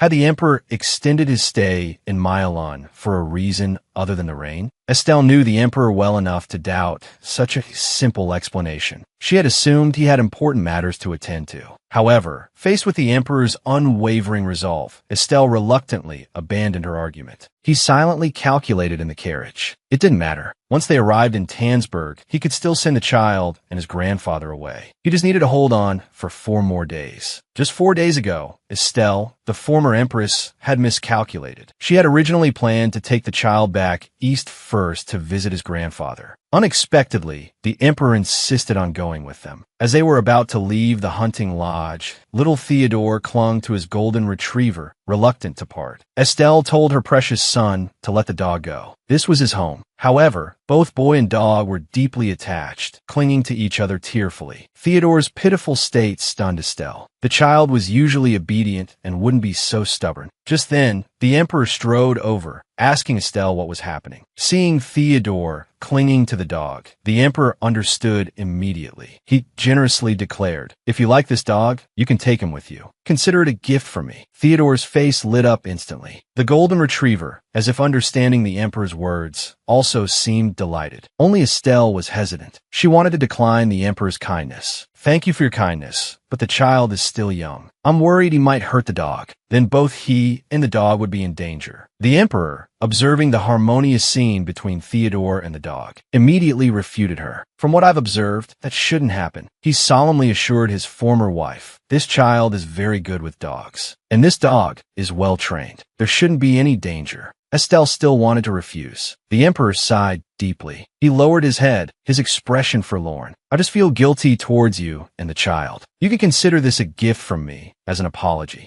But if you truly feel uncomfortable, I'll try to persuade him." Estelle hadn't expected the emperor to express his feelings so openly. She had no reason to refuse any further. "Your Majesty, thank you for your kindness," she finally agreed. Now, both the emperor and Theodore were happy. The emperor bent down and instructed, "You must take good care of the dog. Don't worry your aunt, all right?" Theodore and the dog spun around joyfully. Watching their joyful interaction, Estelle stood to the side and reminded Theodore, "It's time to leave. Let's get in the carriage." Seeing Theodore's happiness brought joy to the emperor's heart as well. Inside the carriage, Estelle immediately closed the window with a snap. Little Theodore excitedly played with the dog. He had even given the dog a name, Bellion, because the dog's fur was the color of pine needles, and in the Eastern tongue, Bellion meant pine needle. Sitting in the enclosed carriage, Estelle finally relaxed. She had almost forgotten the most important thing. She was running out of eye drops. This trip east was taking longer than expected, and she hadn't had time to make more of the medicine in the last few days. She would have to find a way to make it at the next stop. Otherwise, Theodore's secret would be completely exposed. The emperor, along with his former wife and their entourage, traveled east to visit her grandfather. In the evening, they stopped at a village for the night. The location was remote and appeared quite dilapidated. After the rooms were assigned, Estelle led her son to their quarters. The room was not only covered in dust, but also littered with dead leaves. Even Estelle found the room excessively Spartan. However, she quickly consoled herself. This was a small village on the border. It was probably not very prosperous. Little Theodore didn't mind the shabbiness of the room at all. He leaned against the windowsill and exclaimed excitedly, "Mama, look, you can see the whole village from here." Estelle rushed over, cautioning her son to be careful not to fall. Just then, she noticed the dead branches outside the window. Looking out over the village, she saw that such dead trees were everywhere. Estelle's heart lurched. This village had an infectious disease, Venetian typhus. It was a contagious disease prevalent in the northeastern part of the continent. She had heard that one of the most characteristic early symptoms of this typhus was the death of the Ishima plant. Estelle picked up one of the dead branches from the windowsill and examined it carefully. She was certain that this was indeed Ishinmu. Why would the emperor choose lodging in a place ravaged by such a contagious disease? Could it be that no one knew about the outbreak yet? Or was it, just as Estelle was lost in thought, a creaking sound broke her reverie? An elderly woman in an apron greeted Estelle with a warm smile. "Miss, hello. The bathwater is ready. Would you like to bathe now?" Estelle said not yet. She had intended to ask the old woman about the infectious disease, but seeing the old woman's hands, she immediately stopped and changed her mind, deciding to bathe first. Estelle, holding her son's hand and carrying towels, followed the old woman to the bathing area. The old woman apologized, explaining, "This town is very old. The bathing area was rudimentary, furnished with only 2 simple wooden stalls. Next door was the changing room." After changing, Dale simply placed his discarded clothes in a nearby basket. Having explained everything, Dale slammed the changing room door shut. Towel in hand, his expression serious, he beckoned Theodore over with a crook of his finger. The matter concerned Theodore's change of clothes. Clutching his teddy bear, Theodore followed his mother's instructions and pushed open the door. Seeing the toy in Theodore's hand, the old woman immediately grew wary. "Where did that toy come from? I didn't see it just now." She told Dale, who was about to bathe, that the teddy bear would surely get soaked if taken into the bathroom. It would be best to leave it in the basket. Dale's heart skipped a beat. Suppressing his anxiety, he told his precious son to give the teddy bear to his grandmother for safekeeping. Though unhappy, Theodore obediently complied. Once they were gone, the old woman immediately transformed, pressing and probing the teddy bear's body, searching for hidden objects. Finding nothing, she rummaged through the clothes basket. Still nothing. The medicine in the medicine box seemed ordinary as well. Defeated, the woman reported to the man outside the door, "I've thoroughly checked as you instructed. I haven't found anything unusual." The man scoffed dismissively and told the old woman to leave. He had been told that he would be handsomely rewarded if he found anything strange, but it had all been a waste of effort. He had even specifically sought out the village's only apothecary, disguising her as a maid to inspect Estelle's room. On her way back, the apothecary felt a pang of unease. There were indeed some unusual herbs in the medicine box, but none of them seemed poisonous, so it should be fine. The quick-witted Dale retrieved eye drops from the seam of his collar. He had nearly been exposed. The moment he got close to the old woman, Dale sensed something was amiss. She smelled of herbs, and there were green stains on her fingers. All of this proved she wasn't a maid from the city, but someone who handled herbs daily. If she was the apothecary, the mystery of the infectious disease was solved. Pinitha's typhoid was deadly, but curable with consistent medication. Although the village was backward, the presence of an apothecary meant widespread outbreaks were rare. The only person who would plant an apothecary near him at this juncture was the suspicious and power-hungry secretary. Dale was shocked by the secretary's blatant move. Clenching his fist, he silently encouraged himself. He absolutely couldn't let his guard down. Little Angel Theodore was playing with a rubber ducky in the bath. Dale held the eye drops and gently coaxed Theodore. "Let's put in your medicine while you're bathing, all right?" Theodore readily agreed, tilting his head back for his mother to apply the drops. His son's obedience filled Dale with a sense of comfort. Sitting in the tub, Theodore blinked his innocent wide eyes and asked, "Mama, if I don't use the medicine, will my eyes turn red?" Dale continued bathing him while answering, "Yes, but you mustn't tell anyone about this, okay?" All this time, Theodore hadn't understood why his mother insisted on this. He finally voiced his long-held confusion. "Why not? Are red eyes bad?" Theodore looked pitiful, gripping the side of the tub, his face etched with a Wei Chu, a mix of grievance and sadness. "The Emperor's eyes are red too.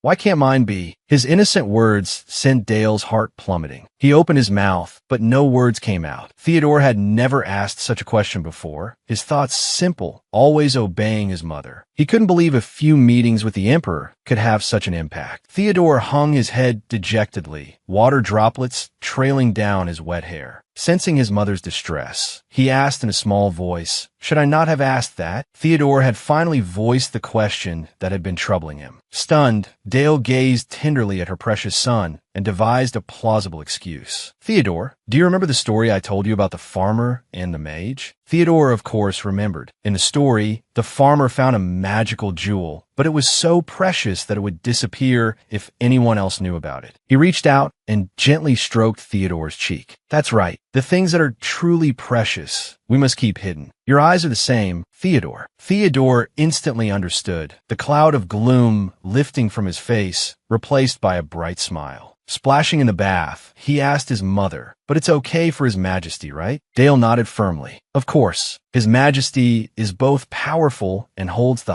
highest position. But we, like the farmer in the fairy tale, are just ordinary people, so we must keep precious things hidden. Dale smiled, her gaze fixed on her son. You must never let anyone know about your eyes. Understand? Theodore raised his arms joyfully, promising his mother he would tell no one. Mother and son embraced in the warm water. Dale couldn't resist kissing her son's cheek. My precious boy. Despite her reassuring words, Dale's heart was heavy with worry. One day, she would have to tell Theodore the truth. But now was not the time. She would wait until he was older, until he could understand her predicament, and then she would tell him everything. Back in reality, Dale stood at the nearby sink, reaching for the soap. Theodore was still engrossed in playing with his rubber duck. As Dale extended her arm, revealing her pale skin, she suddenly noticed a rash of red spots spreading across her wrist. Could this be? While Theodore and his mother bathed, the emperor discussed the village's contagious illness with his revered captain. The village they were meant to pass through had suffered an outbreak of a virulent contagious disease called Hessian typhus. It seemed they would have to take a detour. The detour would add 4 days to their journey. Though reluctant, the emperor saw no other option. He was deeply concerned about the afflicted villagers. Are they receiving effective treatment? He asked. The revered captain regretfully informed him that they were not. Due to a shortage of medicine, the only course of action had been to quarantine the village. The emperor gritted his teeth at this news. Simply locking them away without providing treatment, he ordered the captain to immediately dispatch soldiers to assist and allocate emergency funds. If necessary, doctors and apothecaries were to be brought in from neighboring regions. He clenched his fists, suppressing his anger. The more he tried to set things right, the more corruption he uncovered. For the past 10 years, no one had truly governed this nation. The emperor before last had cared only for power and territorial expansion, and the previous emperor had been nothing more than a puppet of Duke Leighton and the Grand Vizier. The current emperor had long resolved to make a change, to find a way to govern this nation properly. He would not allow this outrageous situation to become the norm.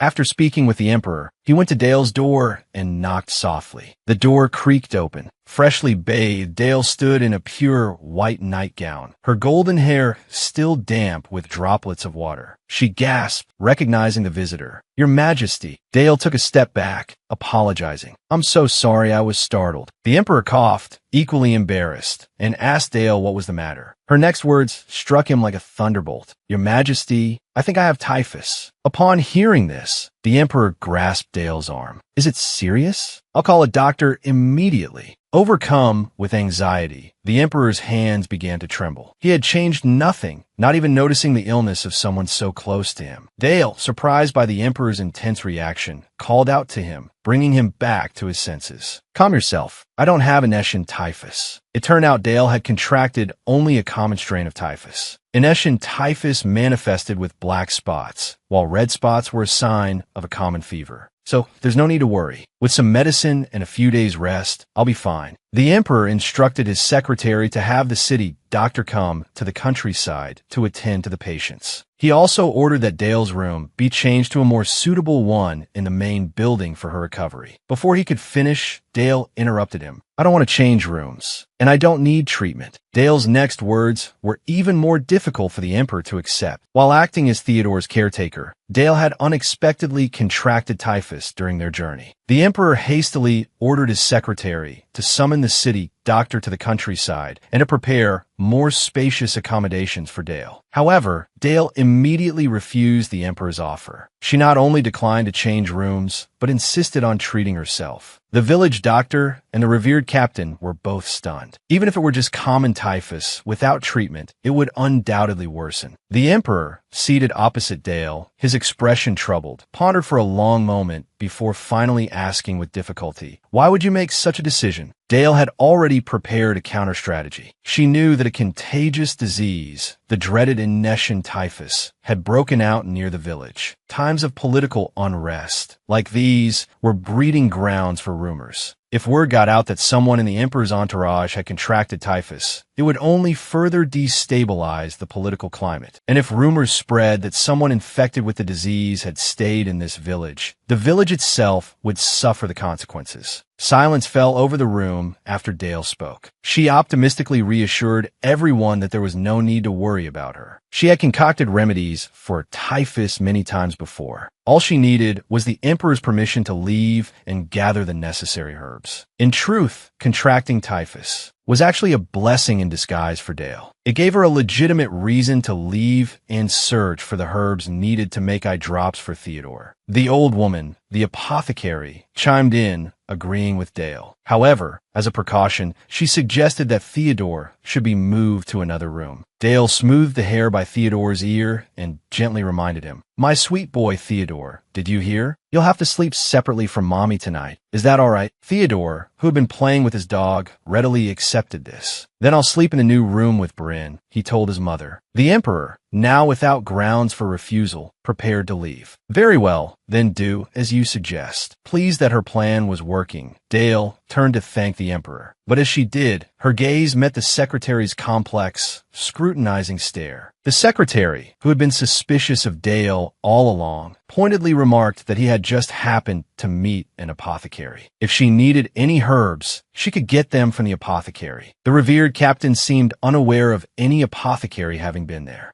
Dale wondered if the secretary had guessed her true intentions. Maintaining a cheerful facade, she replied that she planned to search for the herbs herself tomorrow morning. The emperor readily agreed, but, not wanting Dale to go alone, offered her a guide. Dale, her eyes fixed on the secretary, calmly requested, "Lord Bellion, would you be my guide?" The quick-witted Dale, with the suspicious secretary in tow, set out for the fields. She walked ahead, carrying a wicker basket. The secretary followed cautiously behind. The housekeeper had told Dale that the lord's hunting grounds and the herb garden were located just beyond the city gates. Any herbs not found in the garden were kept by the apothecary and could be obtained by informing the housekeeper. After a long journey early that morning, they finally reached the herb garden. Seeing that they were alone, Dale turned and asked directly, "So, Lord Bellion, is there something you'd like to say to me?" The secretary feigned ignorance with a smile. Dale pressed further. "If you continue to play dumb, I'll have no choice but to tell His Majesty about someone searching my room." The secretary's face darkened at her words. Looking at the now serious Empress, he scratched his head and let out a nervous laugh. "You're very clever." He admitted to the search and, though belatedly, apologized to Dale. He offered an excuse, claiming he was worried Dale might be hiding the young master's illness, as she had done at the villa previously, and that was why he resorted to such measures. With a deep, 90-degree bow, the secretary apologized again for his recklessness. Dale didn't accept his apology. Holding her basket, she asked, "After this charade, you have no more doubts, do you?" The secretary lowered his head. "Of course not. I would never dare to offend you again, my lady." Dale smiled, a warning in her eyes. "Since you understand that it was an offense, may I ask for compensation?" The question hit the secretary like a bolt of lightning, leaving him speechless and sweating. He stammered, What kind of compensation would you like?" The conversation had reached its intended effect. Dale's smile widened, radiant. "Unfortunately, I don't need anything from you at the moment. I'll let you know when I do." The secretary finally understood the true depth of Dale's cunning. This woman always sought to find his weaknesses, to exploit them when necessary. And he had no choice but to agree. After all, he was the one who had offended her. Having said her piece, Dale had nothing more to say to him. She handed him the hoe from her basket. "Help me find some herbs, won't you?" The wealthy young man, unaccustomed to manual labor, trembled as he took the hoe, his voice shaky as he accepted the task. Dale searched the herb garden. A mixture of frustration and determination etched on her face. With the secretary distracted, she had a precious window of opportunity to find the herbs she desperately needed. As Dale moved towards the far side of the garden, she was startled to find the emperor standing behind her. "He's so awkward," she thought, making up excuses to give his ex-wife flowers. Dale, searching for ingredients for Theodore's eye drops, turned and found the emperor holding a bouquet of white flowers. With a carefully neutral expression, he explained, "The forest is dangerous. I came to help." This explanation drew a silent question mark in Dale's mind. It's only a few minutes walk back to the city from here, she thought. The emperor, his face impassive, added, "It's dangerous for you to be alone. Lord Bellion, the secretary, is here too," Dale blurted out. The emperor's voice held a hint of annoyance. "Do you think he'd be of any help in a dangerous situation?"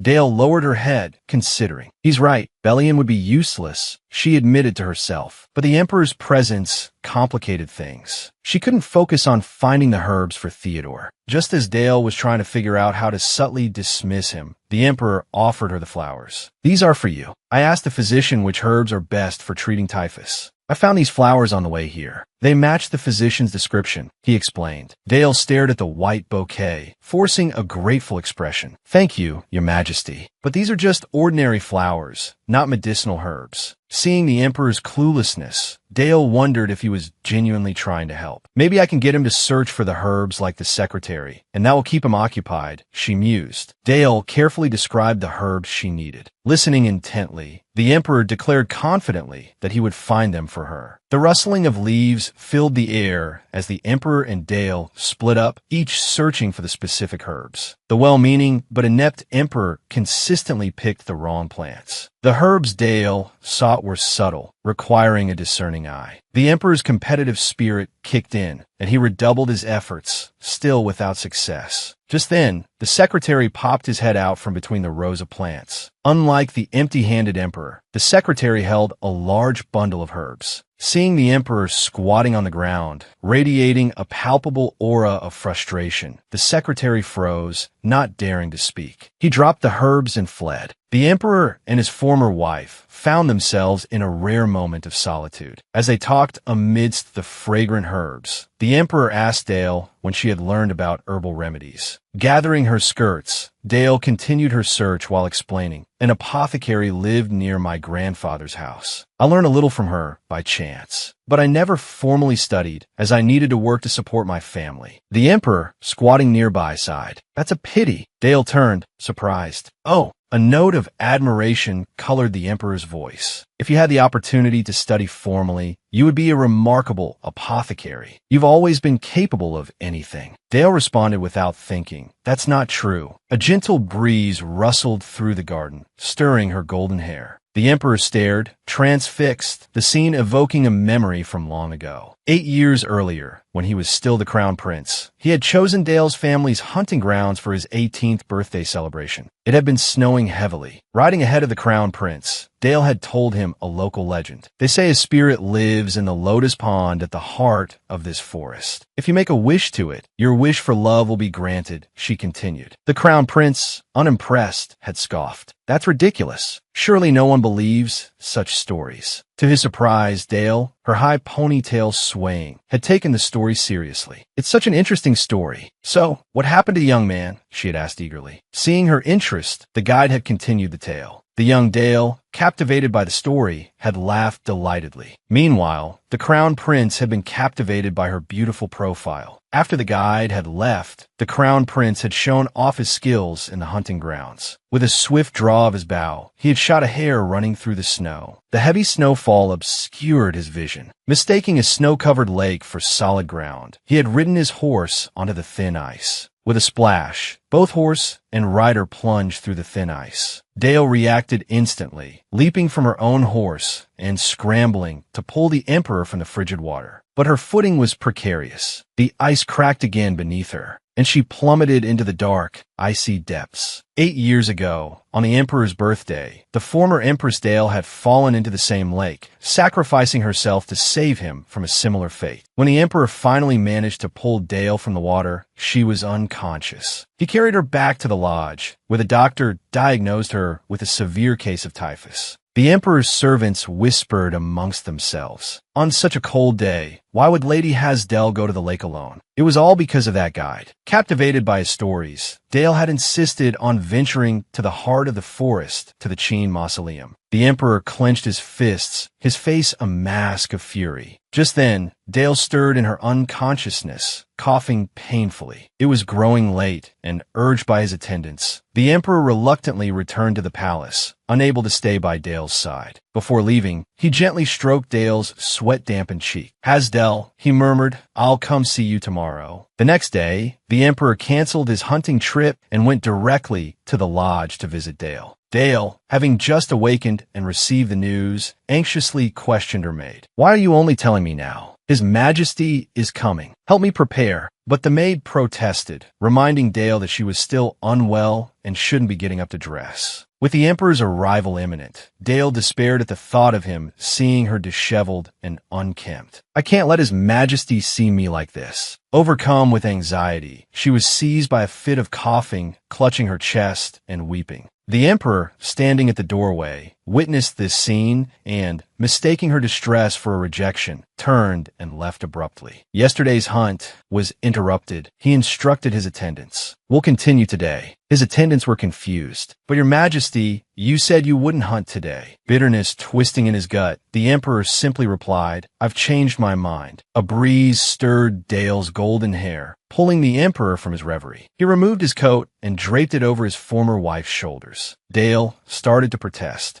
but the Emperor cut her off. "Keep it on. You're still ill." Their eyes met, and Dale offered her sincere thanks. "Thank you for your concern, Your Majesty." As Dale rose to leave, the Emperor caught her wrist, his voice filled with excitement. "Hasdel, I found the herbs." He presented her with the small white flowers he'd picked. Dale examined them closely. They were indeed the herbs she sought. Lord Bellion, the secretary, also returned with a plentiful harvest. It was getting late, and the Emperor suggested they all return to the village. Dale carefully wrapped the precious herb the Emperor had found. "Yes," she agreed. "Let's go back." After returning to the village with their bounty of herbs, Dale stepped into her room and stopped short. It was completely different from when she had left that morning. Everything had been changed. The maid standing behind her explained, "His Majesty ordered us to redecorate your bedroom." Dale stared at the gleaming, opulent room, letting out a sigh. "Redecorate? It's a completely different room." Just then, Theodore came running in. "Mother, my room is different too." Theodore's room was now overflowing with toys. Even Brun, the golden retriever, had a new bed. The dog rolled around happily in his new plush nest. Theodore threw his arms up in the air, cheering. "I love my new bedroom." Dale asked the maid to watch Theodore for a moment. She needed to step out. Finally alone, Dale prepared the herbs, carefully brewing them and making a supply of eye drops. She drank a bowl of typhus-treating broth, a bitter taste lingering on her tongue. All the medicines were ready. Relief washed over her. As evening fell, Dale returned to her room to find Theodore sleeping soundly in the Emperor's arms, clutching a stuffed toy. Brun lay quietly at the Emperor's feet. Dale approached cautiously. "Your Majesty," she whispered, "what are you doing here?" The Emperor had come to invite Dale to dinner. Finding her absent, he'd amuse himself by playing with Theodore. The child had drifted off to sleep in his arms. Gazing down at Theodore, nestled against him, sleeping soundly, Dale began with an apology. "I'm so sorry, Your Majesty. I hope he wasn't too much trouble." She offered to take Theodore to the next room. The Emperor waved it away. "Not at all. I enjoyed playing with him." Suddenly, Theodore murmured in his sleep, and the small teddy bear Dale held slipped from her grasp and fell to the floor. The atmosphere in the room thickened. Silently, Dale took her son from the Emperor's arms. The Emperor's expression was complex. Did he just call for his mother? In the former Empress's arms, the sleeping Theodore dreamt and murmured, "Mama." The Emperor flinched at the word. Dale quickly offered an explanation. "He sometimes calls out for his parents like that. No matter how young he is, he must understand what parents mean." The Emperor's voice was soft. Dale's words had struck a chord. He suddenly felt a pang of pity for Theodore. It's good he has you, his aunt, to care for him. To never know your parents, that's a truly sad thing. The Emperor left, the door clicking shut behind him. Dale, like a deflated balloon, finally relaxed. She stroked the head of her Brinblin plushie. "It's all right," she whispered. "Everything will be all right." The next morning, Dale woke her sleeping son. They were leaving the city today, but before they left, she needed to make him a fresh batch of eye drops. After many twists and turns, they finally arrived at her grandfather's estate. At the same time, Lady Marianne, imprisoned in the tower on the emperor's orders, also arrived there. Theodore, having not seen his great-grandfather in many days, ran to the bedside and hugged the elderly man, calling out sweetly, "Great-grandpa!" Great-grandfather and great-grandson enjoyed a heartwarming reunion, clinging to each other for a long while. Dale dismissed the maids. She would care for her grandfather herself. Once they were alone, Dale apologized to her grandfather. "I'm so sorry we're late. Have you suffered much?" Her grandfather assured her that he had been well cared for. "It's just that Chiron keeps saying I'm ill, which is quite distressing." Dale recounted everything that had happened on their journey. After listening to his granddaughter's ordeal, her grandfather patted her hand. "You've been through so much." Dale managed a weak smile. "It's over now, thankfully." She planned to stay with him for a few days, then escort him and Theodore back east. She would then accompany the emperor to the capital. No matter what happened, Dale was determined to return her son to his rightful place. To achieve this, she needed the emperor's consent. The former empress, Dale, and her precious son had finally been reunited with her grandfather. Dale's plan was halfway to success. Just then, her grandfather remembered someone who had been waiting for Dale's return. Meanwhile, the red-haired secretary, Lord Bellion, reported to the emperor, "I've heard that Duke Leyston has begun quietly transferring funds." The emperor paused his writing. "Is that so? It seems the big fish has taken the bait." He was ready to close the net. Speaking of which, it's time we inspected the security in the north. The emperor instructed the secretary to inform Sir Lambert, the knight commander, to take a detachment of the knights to the north. This decision surprised the secretary. The Lambert Knights were the capital's most elite force. For those plotting rebellion, the Knights' departure would seem like a golden opportunity. But it was a trap. The secretary understood. "Yes, Your Majesty. I will also inform them that they need only remain near the capital." This would ensure Duke Leyston would brand himself a traitor. The secretary felt a flicker of worry for Dale's future. According to imperial law, all relatives of traitors were subject to execution. The emperor's pen stilled over his documents. A gilded invitation to a ball had caught his eye. The Minister of Management had arranged a welcome banquet for the emperor, including a ball. The emperor was uninterested. "Cancel this pointless event," he ordered coldly. The red-haired secretary had anticipated this response. Then, an image of Theodore, adorably attempting to dance, flashed through the emperor's mind. He wondered what Theodore would look like dressed in formal attire, twirling to the music. At this thought, the emperor immediately changed his mind. A ball didn't seem so bad after all. Yes, the ball would proceed as planned. The emperor, who had never shown any interest in balls, for the sake of seeing Theodore dance, uncharacteristically instructed his secretary, Lord Bellion, to reinstate the event. "Reinstate the ball," he commanded. The red-haired secretary was bewildered. "Your Majesty, haven't you always detested balls?" Lady Dale often held balls during her time as Empress. I wonder if she still enjoys them. Suddenly, a knock echoed through the room. A guard reported to the emperor, "Miss Florine requests an audience, Your Majesty." Hearing the name, the emperor frowned. "Who did you say?" The guard nervously explained. "She seems to have just arrived. She insists on seeing you, Your Majesty. Miss Florine has traveled a great distance. It must be about her sister, Lady Marianne." The emperor sighed and instructed the guard to admit her. The doors creaked open, and the noble and beautiful Miss Florine entered, bringing with her a wave of perfume. Poised and elegant, she was a stark contrast to her sister. This belle of society, the second daughter of the Minister of State, was also the most likely candidate for the next empress. However, today, Miss Florine's complexion was poor. She bowed her head respectfully to the emperor. "Greetings, Your Imperial Majesty. I beg your forgiveness for this unannounced visit. I have come to deliver a message from my father." Stroking his chin, the emperor wondered what the Marquis could have to say. Miss Florine took a deep breath. "My father expresses his deepest apologies for failing to raise his daughter properly. He implores Your Majesty to punish my sister severely." The implication was clear. The Marquis had abandoned his daughter. He likely didn't want to jeopardize his newly acquired favor with the emperor. It seemed the Marquis was no different from the other nobles. Just as the emperor raised his hand to give the order, Miss Florine seized the opportunity to interrupt him. "However, Your Majesty, I disagree with my father's sentiment." The kind-hearted Florine hoped the emperor would reconsider his judgment of her sister. She had devised a plan during her journey. Rising to her feet, Florine presented her proposal. The emperor listened, incredulous. Dale, the former empress, finally met with her grandfather. Another old friend was waiting for her there. Seeing Hannah, her former personal maid, Dale was both surprised and delighted. Hannah had been Dale's dedicated servant, and the two had grown up together. However, after leaving the imperial palace 6 years ago, Dale had lost contact with her. Since then, Hannah had been tirelessly searching for news of Dale, but to no avail. Dale's grandfather had kept her hidden. Reunited after so many years, Hannah's eyes welled with tears. She had simply wanted to see Dale again, so upon hearing she was here, she had rushed over immediately. Just then, Theodore, tugging at Hannah's skirt, asked, "Aunt, who is she?" At first, Dale accepted Hannah's assumed identity without a second thought. But then, Dale suddenly realized that Hannah had known the Emperor as a child. This could be a problem. To Dale's relief, Hannah seemed completely oblivious, smiling warmly at Theodore. She had heard about the little boy, believing him to be Dale's cousin's son. Hannah helped Theodore unpack his belongings and introduced herself. The two interacted easily. Seeing this, Dale finally relaxed. It seemed she had been worrying for nothing. That afternoon, they enjoyed tea in the courtyard. Hannah, hearing that Dale planned to return to the east after settling matters of inheritance, felt a pang of disappointment. Hannah had been working in the imperial palace all these years. She had assumed that Dale's return to the capital meant she would stay. Upon hearing the news, Hannah confessed her desire to accompany Dale. "Since being separated from you, miss, 6 years ago, I've deeply regretted it. You're not just my mistress, but my only friend. Spending these past 6 years alone in the palace has been incredibly lonely." She pleaded with Dale, "Please, don't leave me behind again." Hearing this, Dale recalled her own preoccupation at the time and how she hadn't considered Hannah's situation. As the former Empress's personal maid, Hannah's life in the palace must have been difficult. Dale nervously rubbed her fingers together. "Are you truly willing to come with me?" Hannah firmly affirmed her decision.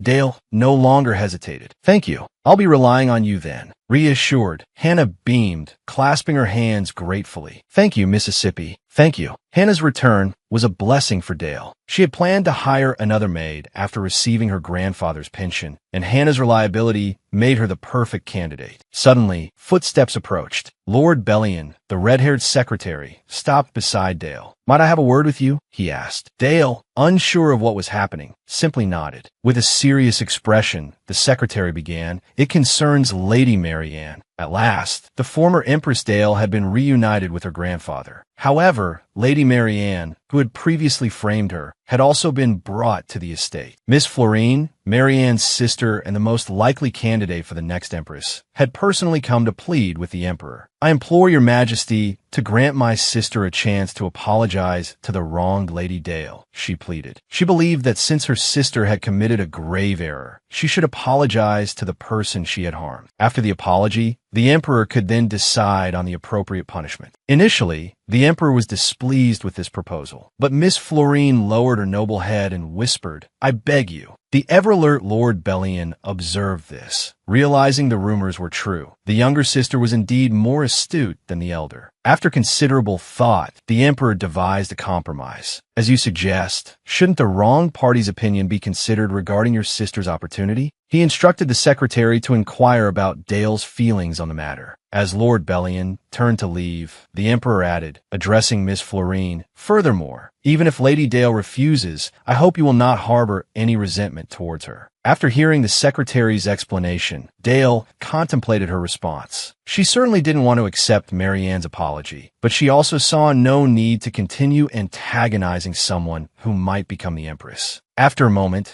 Dale agreed to meet with Lady Marianne. Imprisoned, Marianne was a shadow of her former self, clad in tattered clothes, her eyes dull and lifeless. Dale was taken aback by Marianne's wretched appearance. While she knew Marianne was guilty, she hadn't expected her to be treated so harshly. Marianne bit her lip and grudgingly muttered, "I'm sorry." Immediately after, she bristled with anger, snapping at Dale. "Is that enough? Are you satisfied?" Sir Lambert, the knight commander, started to reprimand Marianne for her insolence, but Dale stopped him. She addressed the prisoner directly. "Lady Marianne, aren't you here to seek an opportunity for redemption?" Marianne retorted defensively. "Only the emperor can decide my fate." She turned her face away, adding with a hint of shame, I just feel that what I did was wrong." Dale, hearing the woman's flippant tone, felt compelled to remind her of the gravity of her actions. You knowingly try to frame me for poisoning the emperor. If your plan had succeeded, my family and I would be dead. Marianne hastily explained that she hadn't wanted Dale dead, only to teach her a lesson. Dale knew this simple-minded woman hadn't considered the severe consequences of her actions, and it made her seem even more pathetic. Dale, unwilling to prolong the encounter, made it clear she was only giving Marianne this chance out of respect for Miss Florine. If she continued with this attitude, she would be wasting her sister's efforts. "Do you have anything else to say, Marianne?" Dale asked finally. In the end, the stubborn Marianne offered no genuine apology. Even under duress, she refused to truly apologize to Dale. As Sir Lambert escorted the unrepentant Marianne back to her cell, she struggled violently, spitting curses. "You're nothing but a deposed empress." Suddenly, the door burst open, revealing the emperor, who had been eavesdropping. "Take this mad woman away," he commanded the guards. As Marianne passed the emperor, his cold gaze seemed to condemn her to oblivion. After she was gone, Dale sat down on the sofa, relieved. "Lady Marianne is still young, Your Majesty. Please don't be too harsh on her." The emperor was silent for a moment before replying. "It's because you're too soft." Dale, taken aback, wondered aloud. "Am I truly that soft?" She walked over to the emperor and asked, "Did you come here because you were worried I would be lenient with Lady Marianne?" The emperor admitted that wasn't the only reason. When Dale pressed him further, the usually composed emperor blushed, confessing he had come to see her grandfather. Dale was speechless. The two of them made their way to her grandfather's room, one after the other. With one problem resolved and another arising, Dale felt a wave of unease wash over her. When Dale's grandfather saw the emperor, his face fell. The emperor stepped forward, bowed, and apologized. Though a little late, he still wanted to offer his apologies to Dale's grandfather for the trouble his personal matters had caused. Dale's grandfather exchanged a few strained pleasantries, the polite yet distant tone evident in every word. Dale stood by, watching the emperor's gentle and refreshing demeanor with a sense of bewilderment. It had been a while since she'd seen this side of him. She had almost believed that his previous displays of tenderness were merely a facade, a way to present himself as a loving fiancé. Suddenly, the emperor asked about Theodore. Why wasn't he here?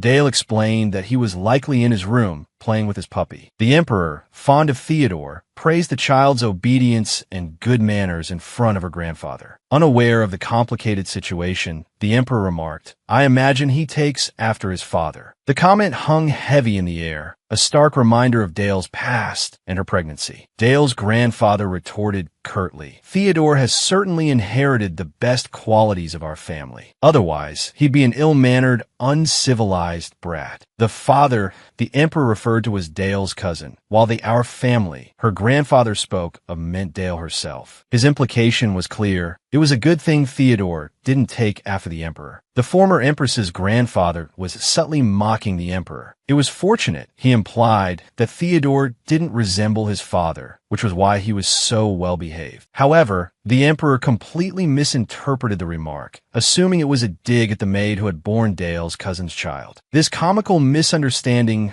left both Dale and her grandfather utterly perplexed. Her grandfather, barely containing his amusement, remarked with feigned surprise, "I never knew you cared about the parentage of children. I wasn't aware you were so sentimental." He thought to himself, after the way he treated my granddaughter, he's suddenly concerned about someone else's maid? The emperor, equally oblivious, retorted, "Of course I care. Someone cruelly separated the child from its mother, causing undue hardship for everyone involved." Dale's grandfather, realizing the emperor was indirectly blaming him, nearly leaped out of bed to protest. "Your Majesty, are you suggesting I made my own granddaughter suffer?" The two men locked eyes, the tension thick enough to cut with a knife. Dale quickly stepped in to defuse the situation. Wanting no further argument, Dale's grandfather scoffed and gestured for the emperor to mind his own business. But the emperor, still lost in his misinterpretation, remarked, "It seems I had too high hopes for a former hero." Dale, exasperated, hissed at the emperor to stop. Ignoring her, he turned and magnanimously offered Dale a residence and lands in the capital, urging her and Theodore to stay. He further promised to provide servants and a nanny, assuring her it would be beneficial for both of them. Dale was speechless. The emperor's constant habit of making decisions for her, disrupting her plans, finally pushed her over the edge. Unleashing her pent-up frustration, she exclaimed, "Your Majesty, I do not want to live in the capital. Please just stop. Go back." Just then, Theodore burst into the room. Seeing his mother's outburst directed at the emperor, he hesitantly called out, "Papa." Theodore shuffled nervously into the room. Moments before, Theodore had been on the verge of tears, frightened by the tense atmosphere. Dale's heart melted, and she rushed to embrace her son. As if struck by a sudden thought, the emperor said, "Oh, right. There's going to be a ball held here soon." The sight of the adorable Theodore had reminded him of the upcoming welcome ball in the city. He awkwardly invited Dale to attend. Though slightly taken aback, she agreed. The mention of a ball instantly erased Theodore's earlier fear. He jumped up and down, excitedly declaring that he wanted to go too. He had read about balls in fairy tales, places where people danced in beautiful clothes. Before he could get too carried away, Dale scooped him up. "You're too young for a ball, sweetheart," she said.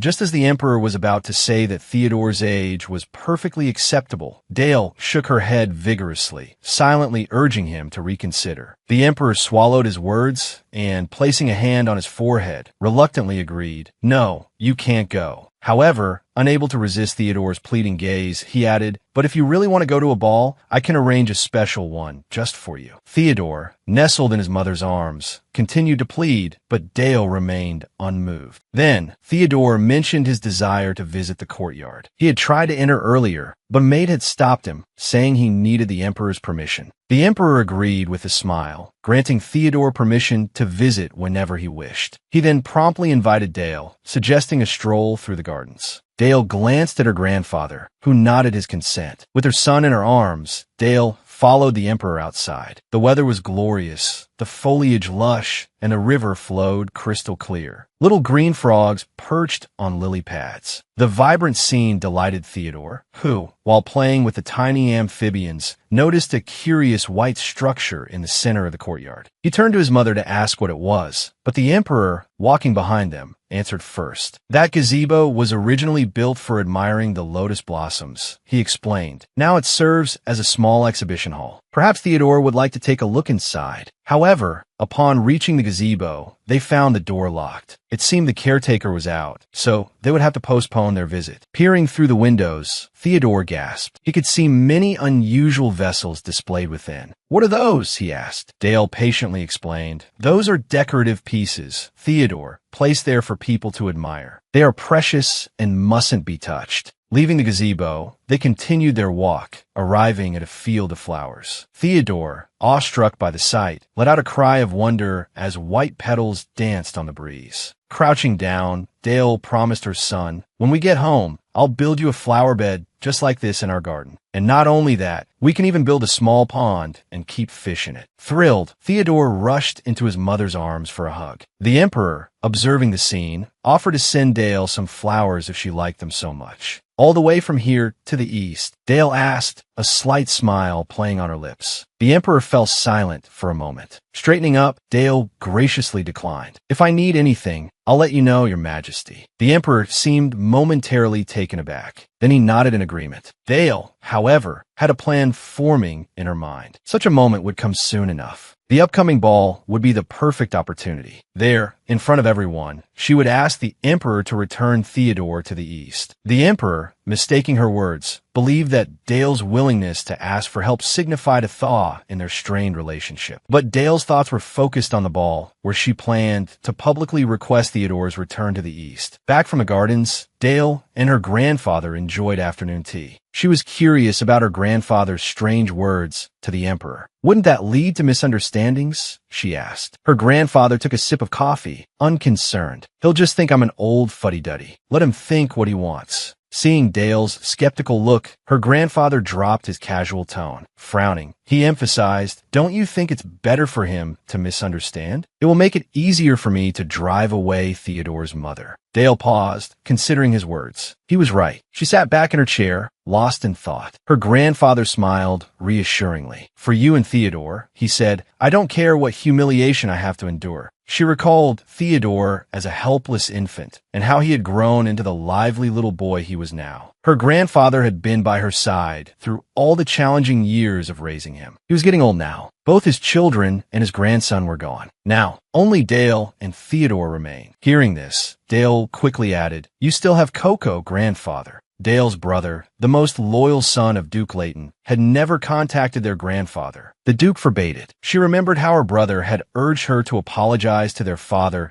after her divorce and escape. Seeing Dale's somber expression, her grandfather quickly changed the subject. "So, why did the Emperor come to see me?" he asked. "He doesn't seem like the type to be so courteous." Dale was startled by the question. "He probably didn't have any particular reason," she replied without thinking. "He's actually a good person despite—" Her grandfather scoffed. He'd spent his life despising the Emperor, and now Dale was defending him? "He's not," Dale insisted, flustered. She stirred her coffee, feeling awkward. Still, she was grateful to the Emperor for this opportunity. Surely, with so many people present at the ball, he wouldn't be able to refuse her request. Her grandfather, sensing her anxiety, asked, "Are you really all right with this?" Dale's hand, stirring her coffee, suddenly stilled. Over the years, he'd endured countless hardships. This current setback was nothing. "So," he replied with a smile, "of course it's no problem." Dale's grandfather stood by the window, hands clasped behind his back. More than feeling down, he was ashamed that he couldn't be of more help. But after arriving here and meeting the Emperor, he'd realized something. Theodore and the Emperor looked so much alike. How could others not see it? The fact that Theodore's true identity remained undiscovered was baffling to Dale's grandfather. They looked far too similar. If Dale's father were to see Theodore, he would likely uncover the secret. Duke Leighton was cunning and deceitful, and he'd frequented the palace since the Emperor was very young. Before her grandfather could finish, Dale interrupted him. "You don't have to worry. I would never take Theodore to the capital." Meanwhile, in a dungeon cell, Marianne, still in her ball gown, shattered the dinner plate brought by her sister. She roared furiously at her sister. "What are you doing? You came to mock me? Why are you subjecting me to this humiliation again?" Miss Florentine calmly explained that she had secured a chance for her sister to redeem herself, but Marianne had squandered it. Marianne continued to rant. She refused to beg that woman. Miss Florentine's gaze turned icy. She inwardly scorned her foolish sister. How could she be so incompetent and yet so stubborn? Seeing her sister's unyielding obstinance, Miss Florentine decided to say no more. "I'll think of something else. You just stay put," she said, and swept away. Always thoughtful, she instructed a servant to prepare some palatable food for her sister. She'd already spoken to the dungeon guards. "And have them clear away the broken glass," she added. The servant bowed in agreement. After Miss Florentine left, Marian gnawed at her fingernails, seething with resentment. She believed her sister was afraid of losing the position of Empress and was therefore deliberately withholding help. Marian bit her finger until it bled. No, she wouldn't allow that to happen.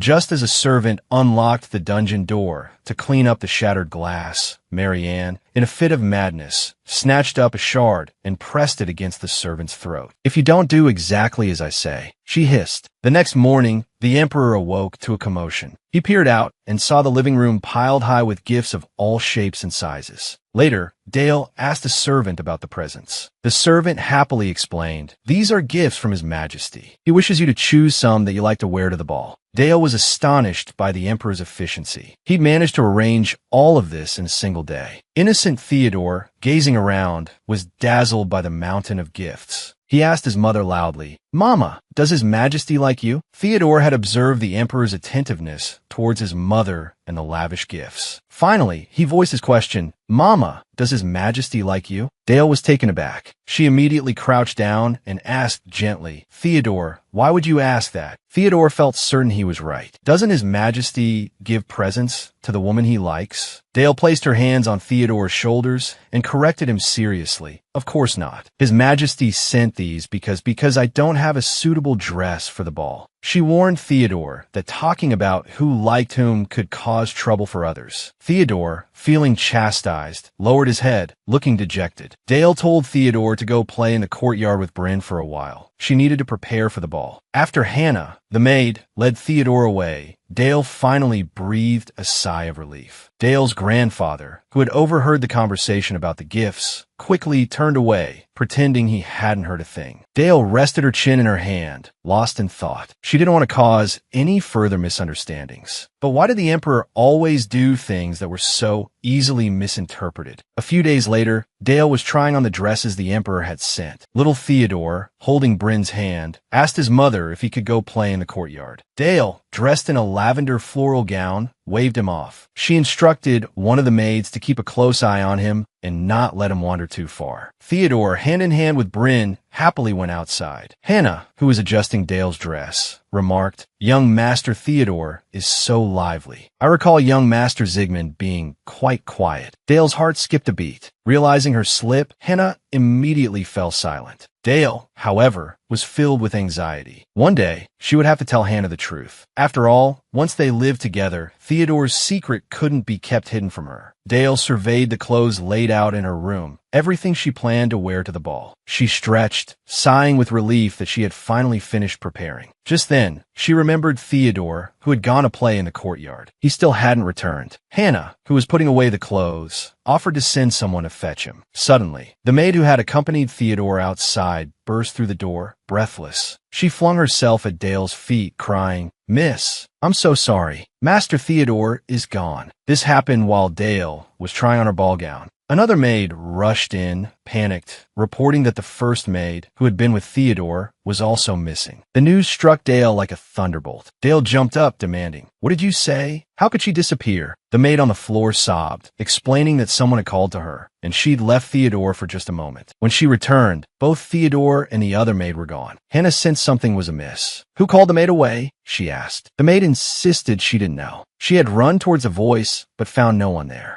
Hannah wanted to search herself, but the frantic Dale insisted on going too. Before leaving, Dale instructed the maid to inform the others and organize a search party. Dale and Hannah turned the courtyard upside down, calling out, "Theodore, where are you?" This was the second time Theodore had vanished. And according to the maid's account, this disappearance was strange. It was as if Theodore had been deliberately taken. A chilling thought crossed Dale's mind. What if someone had discovered his true identity? Just as fear began to consume Dale, a commotion erupted near the gazebo. Servants were gathered there, whispering amongst themselves. Hannah suggested they investigate. Frowning, Dale agreed. When they reached the gazebo, the servants reported that the porcelain inside had been broken. Dale recalled her previous visit to the gazebo with the Emperor, when Theodore had been captivated by the porcelain through the window. What a strange coincidence. Could this incident be related to Theodore? Dale opened the gazebo door and examined the shattered pieces. She questioned the servants. "Has anyone seen a dark-haired boy, about 5 years old? His name is Theodore." The servants were silent for a moment, then shook their heads. Finally, one maid raised her hand. "Miss," she began. "I saw him," she said. Dale eagerly asked, "Where did you see Theodore?" The maid stepped forward. "In this courtyard," she replied. "I saw the young master you described knock over the porcelain." Theodore had mysteriously disappeared, and Dale had frantically searched the entire courtyard. Now, a strange maid who had been cleaning the gazebo claimed to have witnessed Theodore knocking over the priceless porcelain. The maid continued, her voice trembling. The young master was startled when he saw the broken porcelain and ran away. Dale couldn't believe Theodore would do such a thing. She lifted her skirt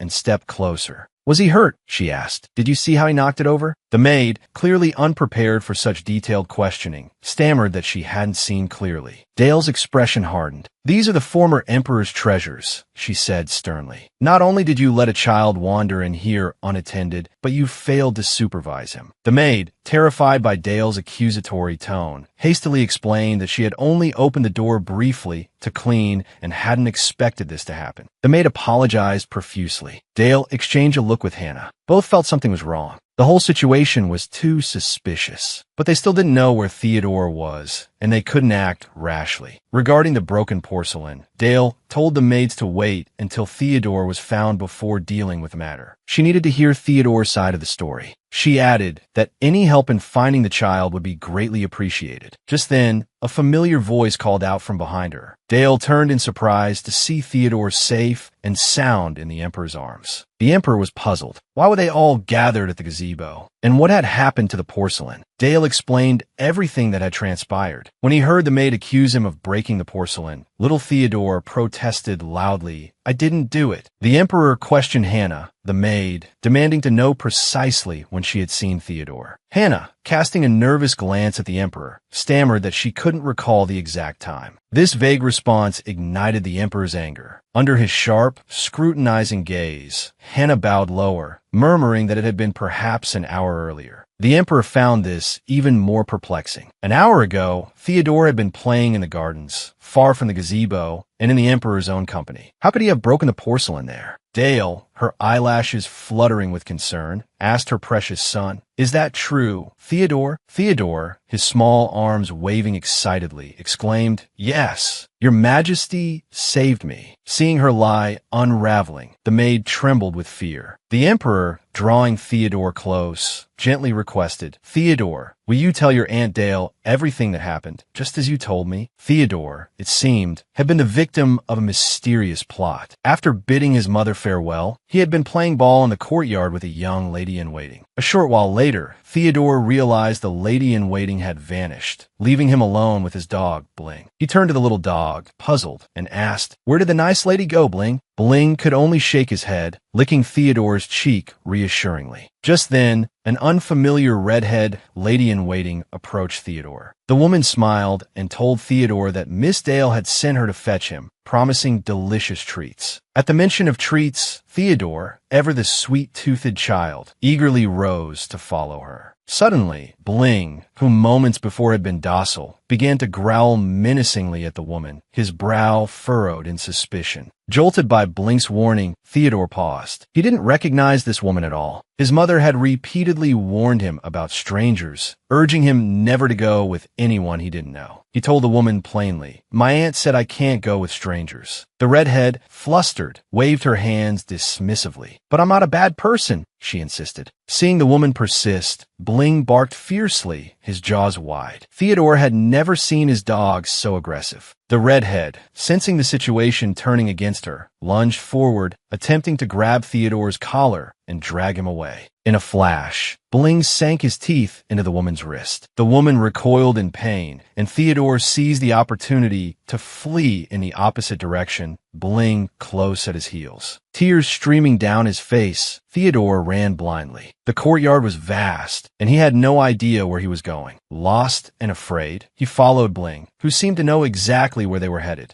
Trusting Bling implicitly, Theodore followed the dog through a dense thicket of trees, his breath coming in ragged gasps. All he could think of was getting back to his mother. To Theodore's surprise, Bling, guided by some uncanny instinct, led him straight to the emperor. The emperor, seeing Theodore's tear-streaked face, was startled. Theodore, sobbing, clung to the emperor's leg. "Your Majesty," he cried, "a stranger tried to take me." The emperor, realizing something was amiss, knelt down and gently soothed the frightened child, urging him to recount everything that had happened.